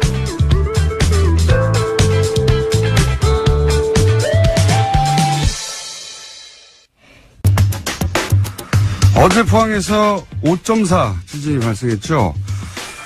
많은 분들이 궁금한 것이 추가 지진은 없는지 원인은 무엇인지 하는 것일 텐데 저희가 1년 2개월 전에 이분과 인터뷰를 한번 한 적이 있습니다. 일본 도쿄대 해양연구소의 박진호 교수님 전화 연결했습니다. 안녕하세요, 교수님. 안녕하세요. 네, 오랜만입니다, 교수님. 예, 오래간만입니다. 예. 네, 그때 무슨 말씀을 하셨냐면은 이제 우리나라도 해양 지진, 해일 이런 위험성이 없다고 할 수 없다. 그런 말씀 하셨지 않습니까? 예. 예. 예. 연결해서 저희가 오늘 좀 여쭤보고 싶은 게 우선 첫 번째는 일본의 동일본 대지진이 2011년이었던가요? 그때 있었죠? 예, 맞습니다. 네. 예. 그때 지진과 경주 지진 혹은 지금 포항 지진과 상관관계가 있습니까? 지금까지 봤을 때, 네. 작년 경주 지진도 그렇고, 어제 지진도 그렇고, 예. 2011년에 발생했던 규모 9.0의 동일본 대지진의 영향으로, 예. 아시아 전역에서 지진을 일으킨 에너지, 활성단층에 축적된 응력의 불균형 때문에, 예. 양산단층을 비롯한 주변의 파생단층의 활성도가 증가한 것이, 작년 경주 지진, 그리고 어제 포항 지진의 원인이라고 생각되고 있습니다. 일본 대지진이 크게 판을 한번 흔들어가지고 주변의 그렇죠. 지층에서 이제 불안정한 부분들이 이제 더 활성화됐다 이런 거네요, 한마디로. 예. 예, 맞습니다. 좀 상관이 그렇게 보고 있다. 있습니다. 자, 그러면 일본 대지진 정말 엄청난 규모였는데 9.0 숫자만 들어도 지난번 경주 지진 때 그런 말씀하셨지 않습니까? 앞으로 이게 끝이 아니고 예. 지진이 더 올 수도 있고 또 해일도 올 수도 있고 이런 거에 대한 연구와 대비가 있어야 한다고 말씀을 하셨는데 예. 그럼 그런 말씀대로 하자면 지금 포항 지진이 끝이 아니라 한반도에서 지진이 앞으로도 지속적으로 더 올 수도 있겠네요, 그죠? 사실 이제 작년에도 인터뷰에서 말씀드린 것처럼 양산단층대의 북동쪽 혹은 남서쪽에 있는 연장선에서 앞으로 지진이 일어날 수 있다라고 말씀을 드린 네. 적이 있는데 그대로 됐습니다. 이번에 보니까 작년에 일어났던 경주 지진보다도 북동쪽 연장선에서 이번 지진이 발생했고요. 예. 그래서 앞으로 이제 양산단층이 길이가 한 130km 이상 된다고 하는데 예. 그런 전반적인 양산단층대에 다른 단층대에서도 또 다른 지진이 일어날 수 있는 바닥 쪽도 마찬가지고 그런 가능성이 충분히 있다고 생각되고 있습니다. 그러니까요. 저희가 이제 다시 1년 2개월 만에 오신 이유가 작년에 하셨던 말씀대로 되어가고 있어서 근데 이제 그 중에 작년에 하셨던 말씀 중에 제가 제일 기억이 나는 게 해일 같은 거, 그러니까 해저면에서 지진이 발생해서 해일 같은 거 있을 수 있다. 예. 그런 무서운 말씀을 하셨어요. 그것도 역시 여전히 그런 가능성도 염두에 두고 계십니까? 예, 맞습니다. 사실 작년 경주 지진하고 어제 포항 지진의 관계를 보면, 예. 지진이 양산 단층 대를 따라서 남서쪽에서 북동쪽으로 예. 이동하는 그런 모습을 보이고 있다는 것이 대단히 흥미로운 사실인데요. 예. 만약 그렇다면 이 상태가 그대로 된다고 한다면 예. 이 추이가 유지된다고 한다면 앞으로 양산단층의 동해 바다쪽 예. 연장선 저희는 이제 그 지역을 울릉분지라고 부르는데 예. 그 울릉분지의 그 대륙 사면을 따라서 향후에 이번 포항 지진과 유사한 지진이 발생할 수 있고요. 예. 그리고 만약에 그 울릉분지의 대륙 사면 즉 해저면이 붕괴할 경우에 예. 그 해저 산사태가 발생할 수 있고 예. 그런 대규모 해저 산사태는 바로 쓰나미를 일으킬 수 있는 그래서 어쩌면 그런 쓰나미가 우리나라 동해안에 위치한 원전에 예. 위협을 가할 수 있는 그런 잠재 요인으로도 생각하고 있습니다. 아, 그게 가장 무서운 시나리오인데요. 예. 그러니까. 예. 지금 지진이 이렇게 일어나는 방향성을 봤을 때 북동쪽으로 가고 있고, 그러면 동해안 예. 쪽, 울릉도 근처에 대륙사면이라고 하셨습니까? 예. 울릉분지라고요. 울릉분지. 포항 앞바다입니다, 바로. 그거, 쪽에. 울릉도로, 거기가, 포항 앞바다군요. 그러면 예. 연장선판이, 예. 그쪽 지역에서 해일이 만약에 정말 그런 일이 있어서는 안 되겠지만 있으면, 원전의 안전에 대해서 걱정해야 되겠군요, 실제로. 실제로 걱정을 하고 경계를 해야 할 걸 알고 있습니다. 어허. 굉장히 무서운 시나리오인데. 그러면, 물론 그런 일이 있으면 안 되겠지만, 사실은 뭐 정부가 하는 일이라는 게 그렇게 퍼센티지가 뭐 1%만 돼도, 0.1%만 돼도 그런 거 대비해야 되는 거 아니겠습니까? 네, 맞습니다. 네, 이럴 위험성에 대비하기 위해서는 뭘 어떻게 해야 됩니까? 그 역시, 우리나라, 일본도 마찬가지지만, 그 지진의 발생에 대해서는 이제 아주 작은 가능성이라 할지라도 아주 보수적으로 최대한 그렇죠. 맞습니다. 준비를 해야 되는데 역시 작년도 그렇고 올해도 보니까 역시 지진 쓰나미 연구를 위한 그 인력 양성이 시급할 것 같고요. 네. 그다음에 지진을 조사할 수 있는 즉 육상 지진뿐만 아니라 바다에서 일어날 수 있는 지진도 포함해서 예. 그런 지진을 조사할 수 있는 관트 인프라를 조속히 구축하는 것이 시급하다고 생각합니다. 아, 그렇군요.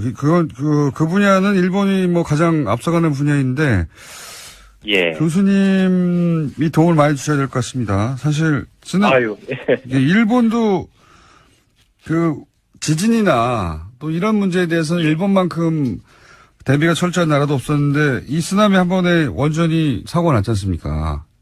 그렇죠. 예. 그것까지는 일본도 예측하지 못했던 거죠. 그 정도 강도는. 물론이죠. 예. 예. 철저하게 대비한다고 했는데 그러니까 그런 예. 교훈도 있으니 지금 이 일본 사례를 연구하기도 하고 이 쓰나미에 대해서 연구하기도 하고 어떻게 대비해야 되는지 인력도 양성하고 시설도 확충하고 해야 된다 이거죠. 예, 맞습니다. 어허. 더 큰 지진. 그러니까 지금은 이제 동해안 쪽에서의 쓰나미 가능성에 대해서 가능성이 아주 낮아도 대비해야 한다는 말씀이시고 예. 육지에서도 더 큰 지진이 가능할 수 있습니까? 사실은 이제 어제 지진 난 것이 전진인지 본진인지 아직 확실하지 않다는 것이 문제가 되고 있고요. 우리 언론에서는 본진이라고 얘기하는데 이게 본진이라고 딱 단정할 수 없나요? 그렇게 저는 단정하기 어렵다고 보는데 그 이유는 예. 아시는 것처럼 2011년 동일본 대진이 일어났을 때 예. 그 본진이 일어났던 3월 11일 날 예. 이틀 전에 예. 바로 규모 7.3의 전진이 일어났고 그래서 이제 이틀 후에 났기 때문에 예. 어제 지진 난 이유가 이것이 전진인지 본진인지 알려면 예. 앞으로 2, 3일이 최대한 고비가 될 것 같고요. 또 한 가지는 연쇄 지진입니다. 예. 사실 이제 잘 아시겠지만 작년 4월에 일본 큐슈 지방에 구만모토에서 커다란 지진이 연쇄적으로 발생했지 않습니까? 예.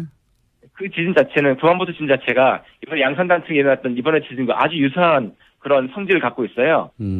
그래서 작년 4월에 구만모토 지진 경우도 그 4월 14일에 규모 6.5 지진이 발생했고, 예. 그다음에 하루 뒤엔 15일에 규모 6.4, 그리고 이틀 뒤인 16일에 규모 7.3의 지진이 연쇄적으로 발생했습니다.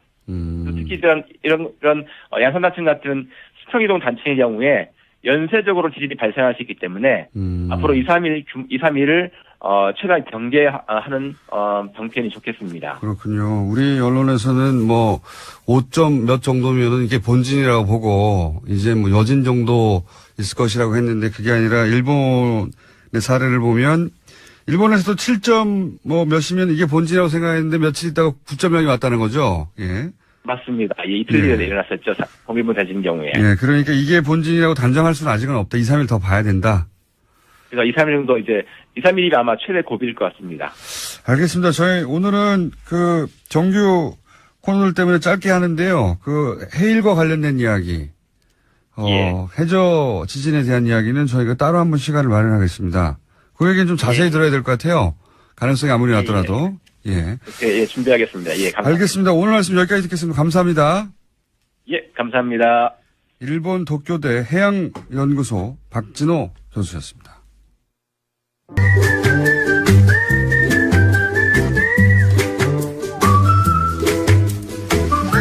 김진애 박사님 나오셨습니다. 안녕하십니까? 네, 안녕하십니까? 자, 네. 오늘 어디서부터 얘기할까요? 오늘 갑자기 지진이 있어가지고. 아니, 제가 딱 한 주 안 나왔는데, 2주일 동안 일이 너무 많았어가지고. 그러더니 드디어 급기야 지진까지 나네요. 정말. 트럼프 왔던 것도 굉장히 여러 가지 에피소드가 많았고, 블랙하우스 오픈한 것도 뭐 있었지만, 하여튼 간에 어저께 지진, 요 얘기 잠깐 하고 넘어가야죠. 네, 지진, 저는 길에 걷고 있었어요. 그리고 방송 준비하고는 하고, 솔직히는 이렇게 큰 건지 모르고 지나갔는데. 저는 느꼈습니다. 네. 살짝 아니, 근데 한 3, 4층만 있던 사람들 다 느꼈다 그래요. 그래서 그 후에야 이것저것 사철 지정을 알게 됐는데, 아니, 일단 하나는요, 오늘 수능 못 보신 분들 굉장히 마음이 혼란스러우시겠지만, 다행히 어저께 나서 얼마나 다행인가. 그러니까요. 오늘 마냥 났으면, 큰일 날 뻔했어요. 어떡할 뻔했나. 막 이런, 막 생각하니까 막 소름이, 그런 건 정말 대재앙이거든요. 포항에서 시험 치는 학생들 어떡합니까, 그러면? 그럼요. 다 뛰어나가야 되는데. 네, 다 뛰어나가고. 그리고 요새는 스마트폰 있고 그래가지고 금방 또 알게 되거든요. 그러면요. 일주일이 아니라 다 걷고 시험 전체를 다시 준비해야 돼요. 글쎄 말이죠. 그래서 저는 어저께 택시기사님하고 그쪽 쪽만 빼고서 볼 방법이 없느냐, 우리 막 연구하다가 아무래도 안 되겠다. 그러고 왔더니 조금 있다가 이제 조금 이따 연기한다고 나왔는데 그거는 현명한 결정이라면 어떻든지 안전이 제일 중요하고요. 그리고 앞선 인터뷰에서도 나왔지만 이 여진뿐만 아니라 이게 연쇄 지진이 날지 어떨지는 지금 모르고 아무도 있거든요. 모르는 거거든요. 지금 이게 지진 자체에 대해서 아무도 모르고 있는 것뿐만이 아니라 저도 이제 1년 전에 얘기도 했지만 특히 양산 단층과 그 옆에 있는 이렇게 비껴가는 단층에 대해서 우리가 지금 정확히 파악을 하고 있지를 못해요. 우리는 지진이 없는 줄 알았기 때문에. 글쎄요.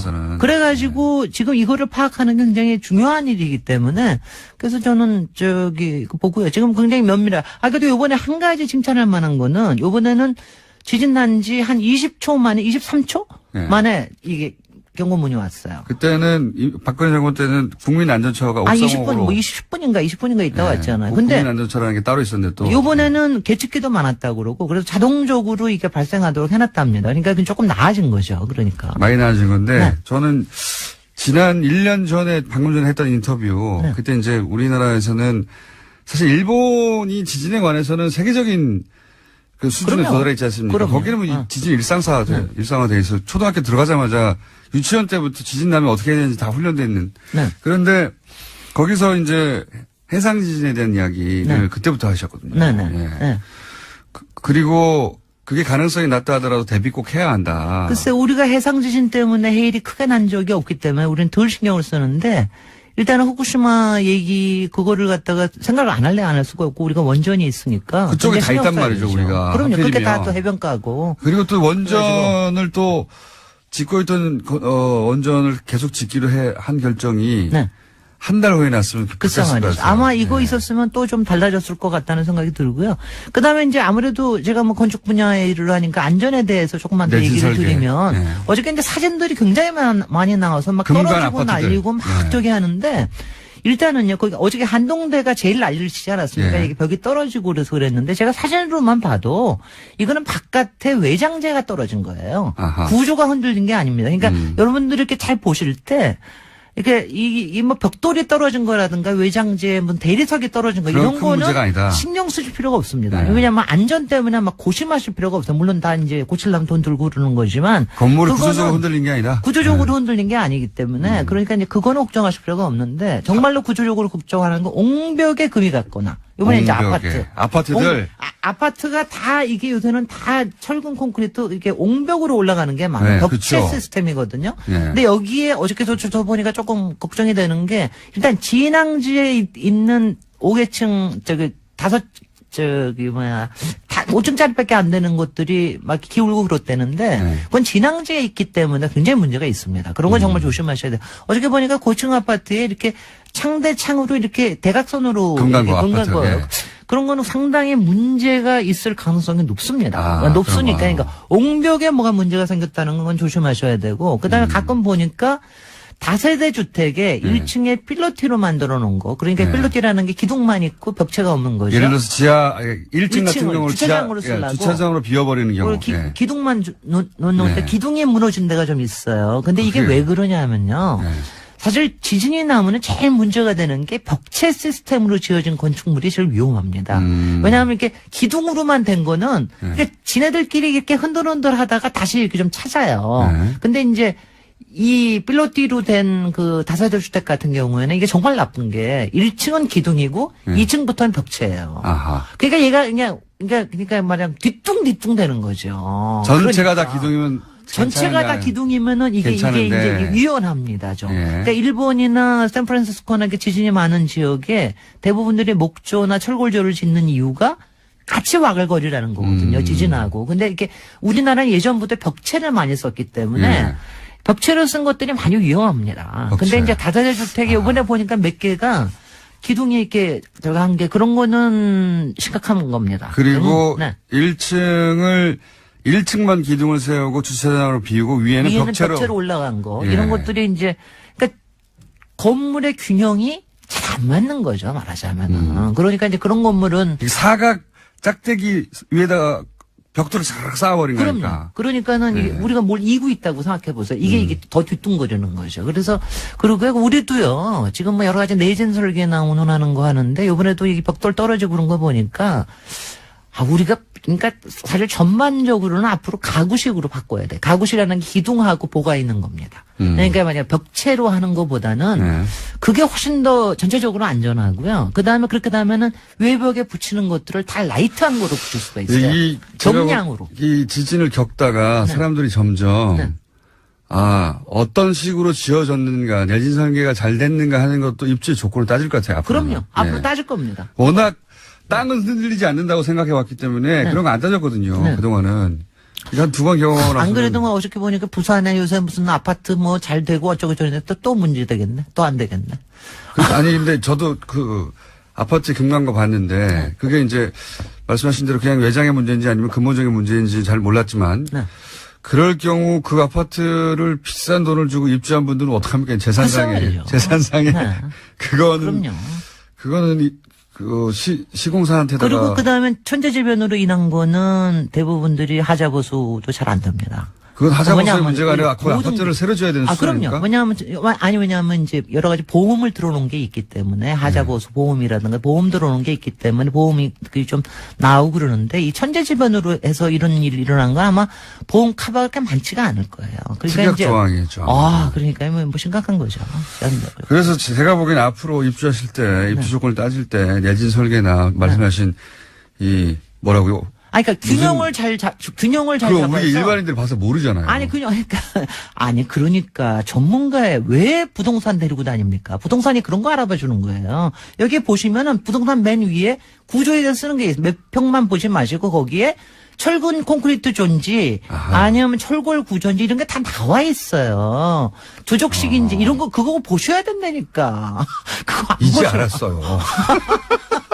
보셔야 돼요. 그러니까 조적식이면 적어도 조금 여러 가지가 문제가 있을 가능성이 큽니다. 네, 지진의 관점에서 보자면 지진의 관점으로 봐서 내진의 관점에서 보자면 이건 좀 불안할 수도 있다. 네, 그렇습니다. 그게 유난히 민감한 분들이 있을 수 있으니까요. 그럼요. 그런 것들을 보셔야 돼요. 그 철골 구조가 그 상태 내진 설계 쪽에서는 유리하다. 그리고 외벽이 하여튼 라이트한 게 훨씬 더 안전할 가능성이 높습니다. 외벽이 라이트한지 일반인 라이트하는 게 이제 유리가 저기고 왜냐하면 이런 거 보는 거 있잖아요. 왜 이렇게 벽돌로 이렇게 크다는 거 붙여놓고 운운한 것들은 다 좀 무거운 건물들이에요. 근데 너무 무겁지 않은 건물이 좋아요. 그러니까 외벽을 치장하느라고 무거운 뭡니까 대리석 같은 걸 확 붙여다가 대리석 같은 거는 괜찮아요. 요새는 이제 대리석을 근데 앞쪽 업무를 아예 구조부터 했다라 그러면 힘들고요. 바깥에 스킨을 살짝 붙여놓은 것들은 큰 문제 없습니다. 떨어지면 다시 붙이면 되고요. 네. 그런 것 때문에 이번에 이제 굉장히 놀라신 분들 많을 텐데 외장에 떨어진 것 같은 거는 신경 쓰지 마시고. 그건 오히려 안전한 거다. 오히려 그 건물은 안전할 수가 있습니다. 외벽 정도 떨어진 것은 기둥에 금이 갔다. 나는 기둥은 말할 것도 없고요. 나는 지금 옹벽에 금 간 거 보면은 심란합니다. 그래서 잠 잘 못 잤어요. 심란합니다. 그런 거 보면은. 네. 아니 왜냐하면요 우리 분야에서 트럼프 얘기도 해야 되는데 시간이 1분. 트럼프 얘기는요. 트럼프 예고하고 와서 아니 국회의원소를 하는데 63빌딩 롯데월드 저도 이것 때문에 자존심 상했어요. 그래가지고 이거 안 되겠다 얘기해야 되겠다 그래서 얘기를 해가지고 이제 왔는데 역시 지적하시는 거예요. 저도 이게 뭐냐고 우리를 뭘로 보고 다 거기에 이제 이유가 있습니다. 왜냐하면 트럼프는 뉴욕에만 트럼프 타워를 가지고 있는 게 아니라 트럼프라는 이름을 여의도에 팔아먹은 사람이에요. 여의도 트럼프 월드 트럼프 월드 타워. 근데 그러면 잠깐만요. 네. 트럼프와 건축 이야기는 다음 주에. 재밌겠죠? 다음 주에 뵙겠습니다. 네, 김재일 박사님이었습니다. 안녕. 안녕.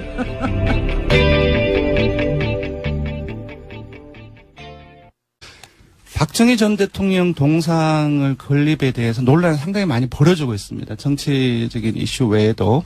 그러니까 지금 저희 TBS가 있는 그 서울시 그 마포구 상암동 이 인근에 서울시 부지에 인근이 아니고 바로 눈앞이에요. 눈앞인가요? 걸으면 2분 정도 걸립니다. 네. 그래서 여기 이 주위에 이제 건립하는 걸 두고 논란이 벌어지고 있는데요.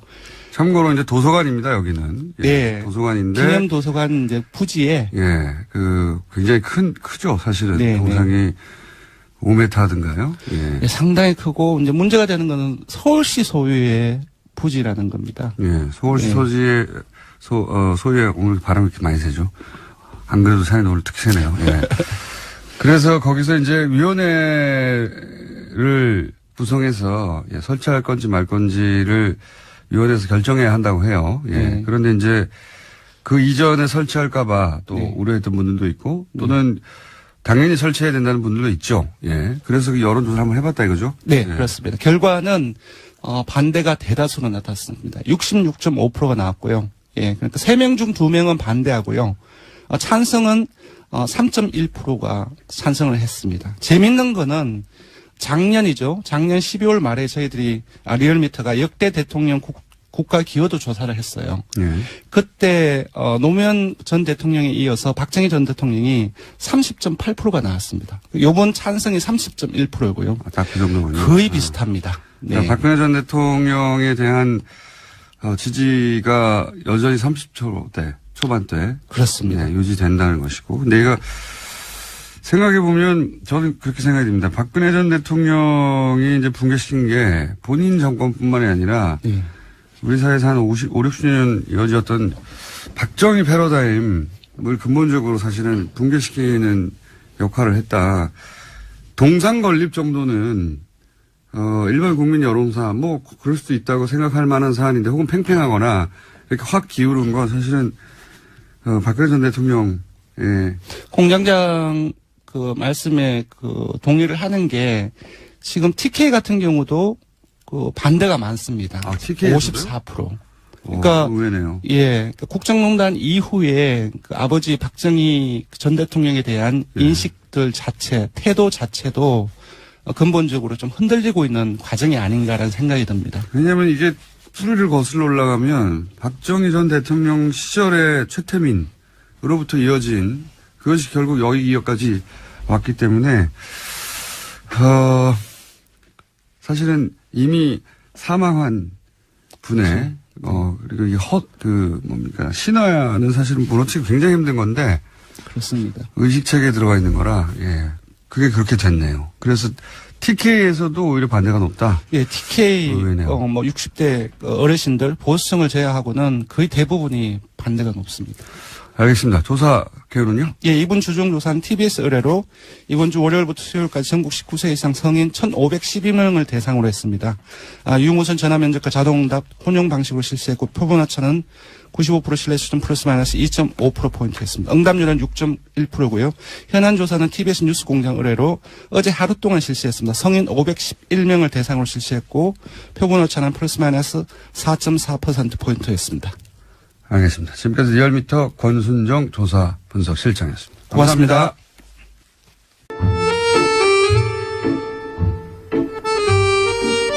항상 말도 많고 탈도 많고 정상적으로 끝나는 적이 없는 내부자들.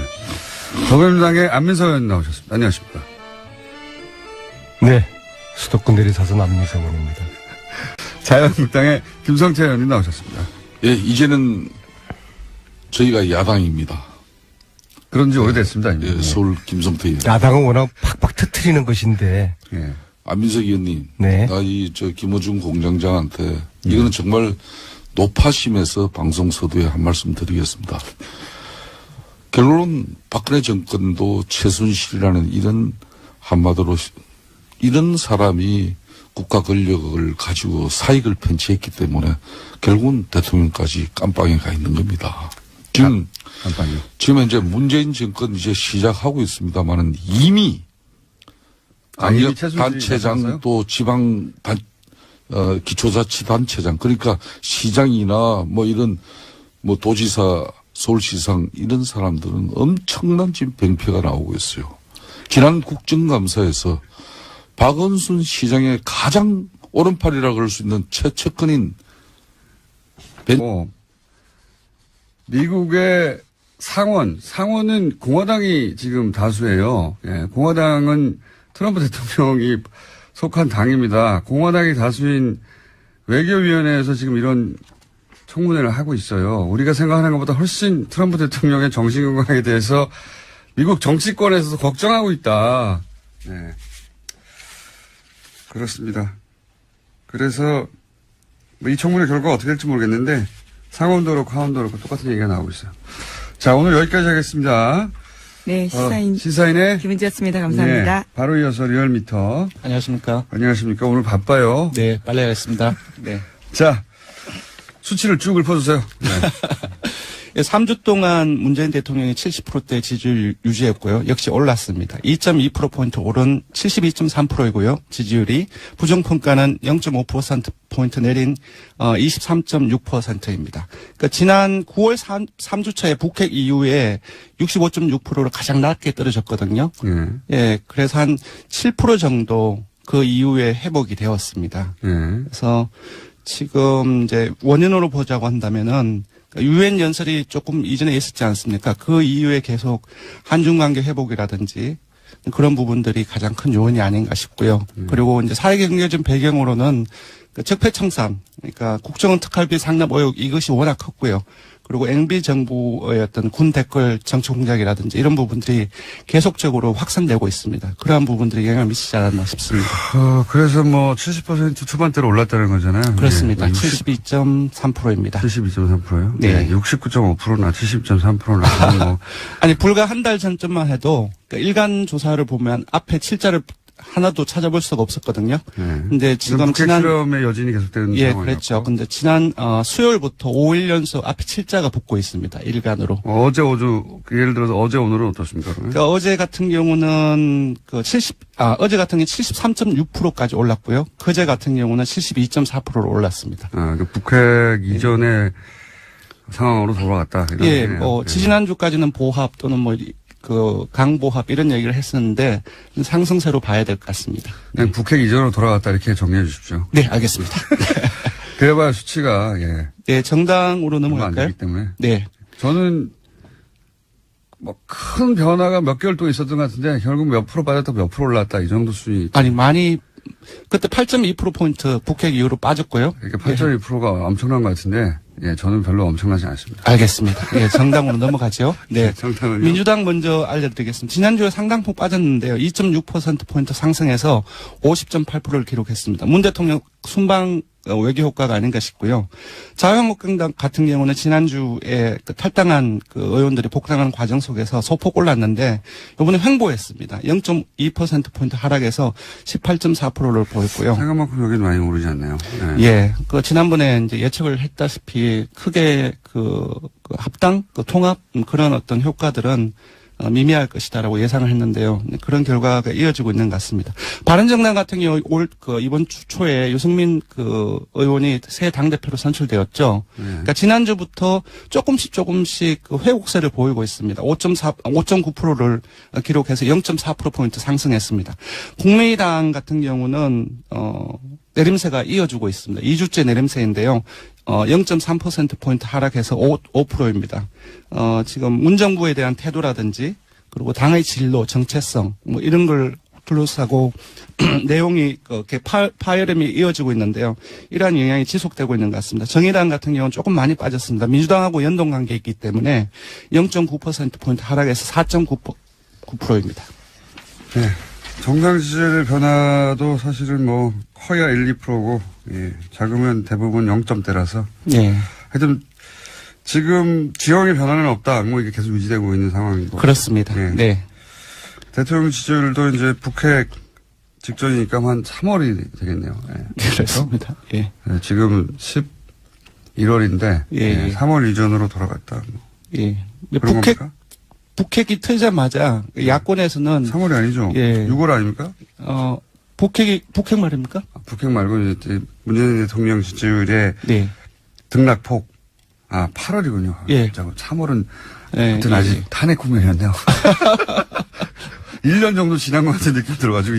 예, 워낙 많은 일이 있다 보니. 예. 예. 8월 이전으로 돌아갔다. 네, 북핵 6차 실험 전으로. 맞습니다. 네. 네. 이 정도로 생각하면 되겠습니다. 네네. 큰 틀에서는. 네. 자, 이번 주 현안 주사는 뭡니까? 안녕하세요. 김호준입니다. 국정원장 3명 전원 구속, 혁명 중인가? 국정원장 3명 전원 처벌, 비극적인 풍경. 국정원장 셋 다 구속, 누가 웃을까? 어제자 조중동 사설 제목입니다. 조선일보는 이들이 전원 감옥 가는 상황은 혁명이 아니면 안 된다며 이들 혐의가 혁명을 방불케 할 만큼 중대한가 묻습니다. 중앙일보는 그 자리에 있었다는 이유만으로, 관행을 따랐다는 이유만으로 법적 책임을 묻는 건 법적 편의주의에 불과하다 합니다. 동아일보는 국정원장은 대북 활동의 최전선에 있었던 사람들인데 이들을 모두 잡는 건 북한 좋은 일이란 논리를 펴니다. 북한 좋아할 일이라는 논리는 중앙일보가 다시 한번 반복합니다. 김관진 전 국방장관은 북한이 가장 무서워하는 군인인데 꼭 감방 보내야 하냐며 따집니다. 조중동 어디 모여서 같이 편집해야 합니까? 북한이 정말 좋아할 것은 북한이 아니라 자국민을 상대로 심리전을 하고 북한이 아니라 자국민을 세찰하는데 전력을 다했던 그 시절 그 국정원을 정말 좋아했겠죠. 같은 날 같은 말을 동시에 해대는 건 자유인데 그래도 좀 말이 되는 걸로 해야죠. 너무 후지지 않습니까? 김어준 생각이었습니다.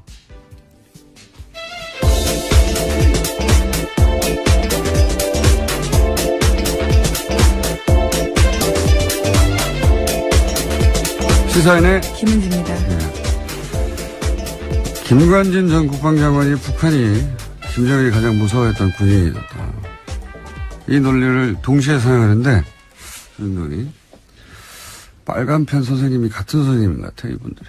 네, 그런 군한테 댓글 달라고 지시했던 사람들입니다. 네. 오히려 본래의 목적을 약하게 했던 이들인데요. 김정일 마음속에 들어가 봤나요? 예. 어디서는 독심술을 배웠는지. 학원을 좀 소개해 주시면 좋겠습니다. 가장 무서워하는지 알잖아요. 누가 무서워하는지. 자, 적폐 수사, 국정원 개혁. 그만하라는 기사가 계속 나와요. 손발이 아주 딱딱 맞고 같은 날. 그것도 좀 적당히 해야지. 옛날처럼 같은 날, 같은 논조로 같은 사설을 쏟아내면, 여론이 그렇구나. 하고 수긍하는 게 아니라 요즘은, 뭐야, 이거, 짰어? 이러는 시대예요. 예. 회의를 다시 하시는 게 좋겠다. 조언을 드립니다. 모이는 건 좋은데.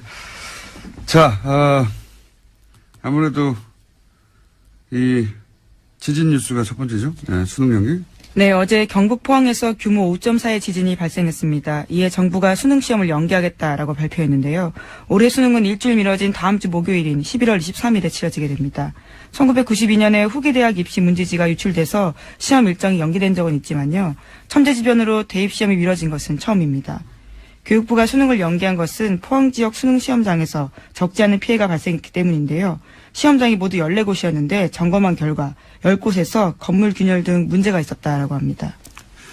이게 이제 컨디션 조절이 걱정이 되는 학생이나 부모들도 있겠죠. 예. 그리고 일주일 더 이제 마음을 졸이는 게 힘든 학생들도 있을 수 있고, 뭐 각자 사정이 다르니까 불만도 당연히 있을 겁니다. 그렇죠? 예.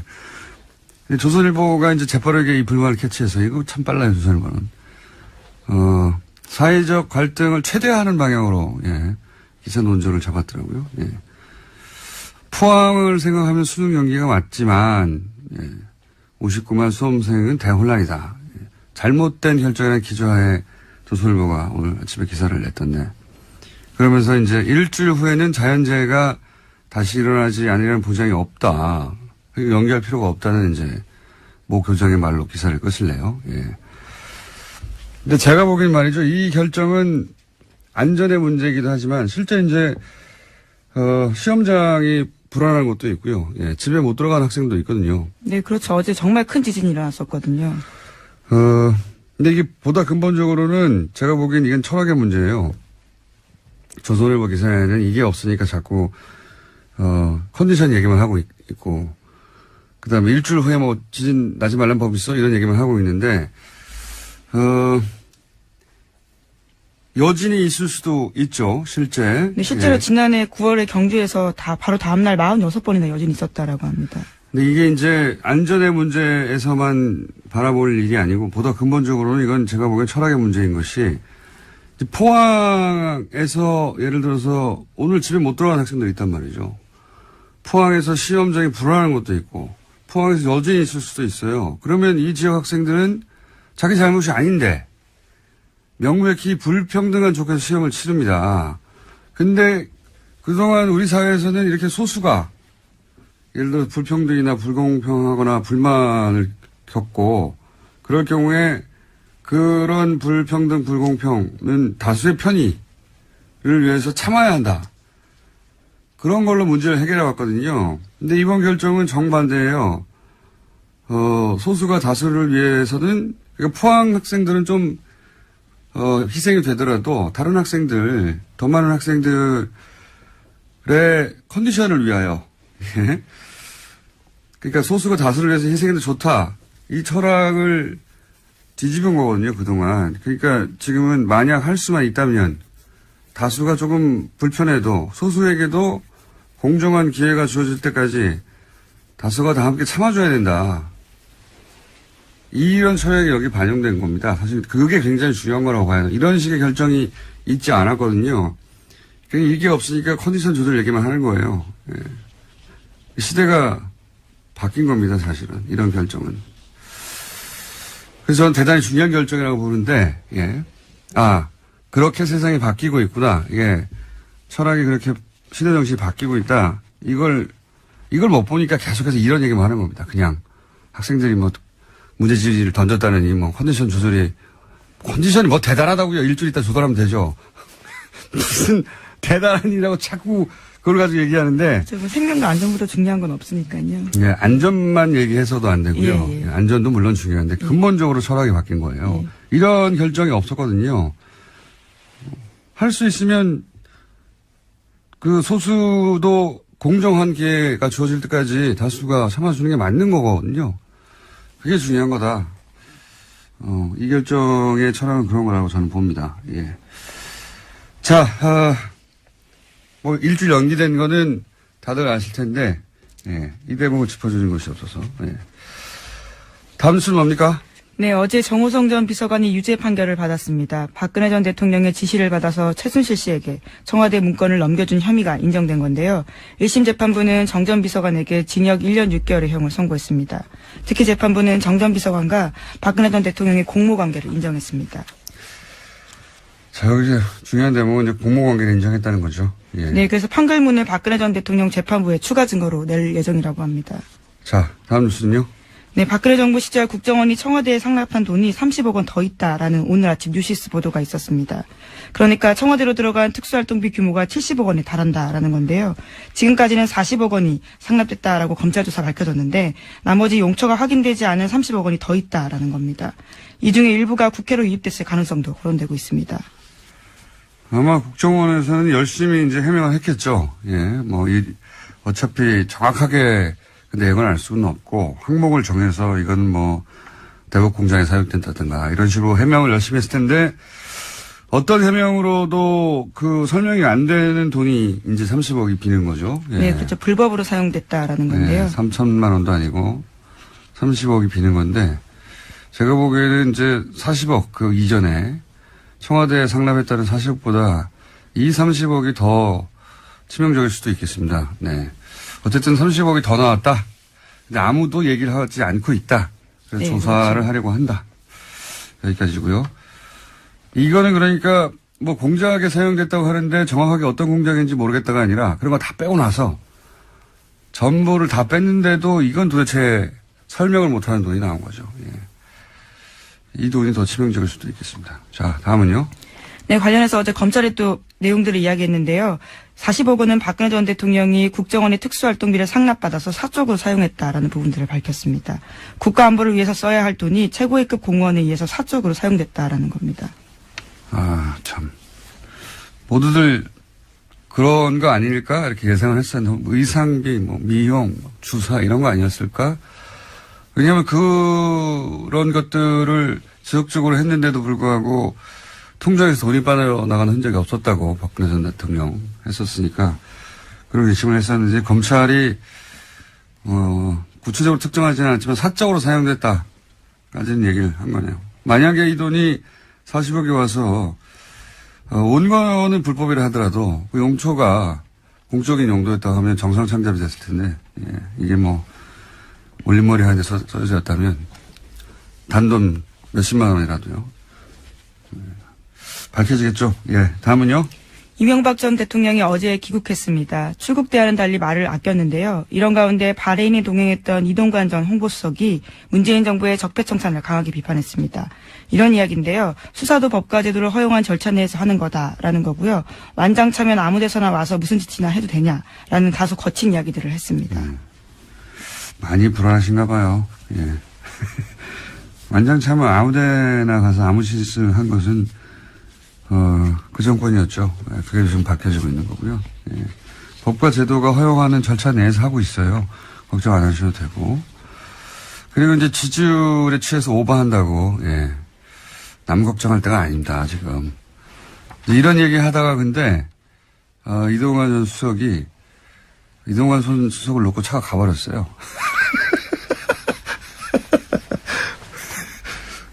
그래서 이걸 SBS에서 이런 짜투리 영상만 모여서 보도하는 뉴스 있지 않습니까? 스브스 뉴스라고. 저는 사실 8시 뉴스보다 이게 더 재밌던데 거기에 잡힌 게 있습니다. 네, 그 클립 일부를 저희가 들려드리겠습니다. 여보세요? 아니 그냥 가버리면 어떡해. 나를 태워 가야지. 어제 같이 귀국을 했었는데 이제 기자들과 함께 이야기를 하다 보니까 차를 놓쳐. 그 기자들이 이제 이동관 수석이 이런 말 하고 있으니까 계속 카메라 들이대고 마이크 들이대잖아요. 예, 물어보고 싶은 게 많으니까요. 막 쫓아가서 그런 사이에 차가 가버린 거예요. 버릴만 냅두고. 그래서 이동관 수석이 전화하는 장면입니다. 아니 날 두고 가면 어떡해 이렇게. 전체를 보면 더 재밌는데요. 예, 굉장히 재밌는 장면이었습니다. 자, 본인들을 걱정할 때다. 네. 5년 후 보자, 이런 얘기도 있던데, 5년 후 말고 5주 후 본인들을 걱정할 때다. 다음 순요?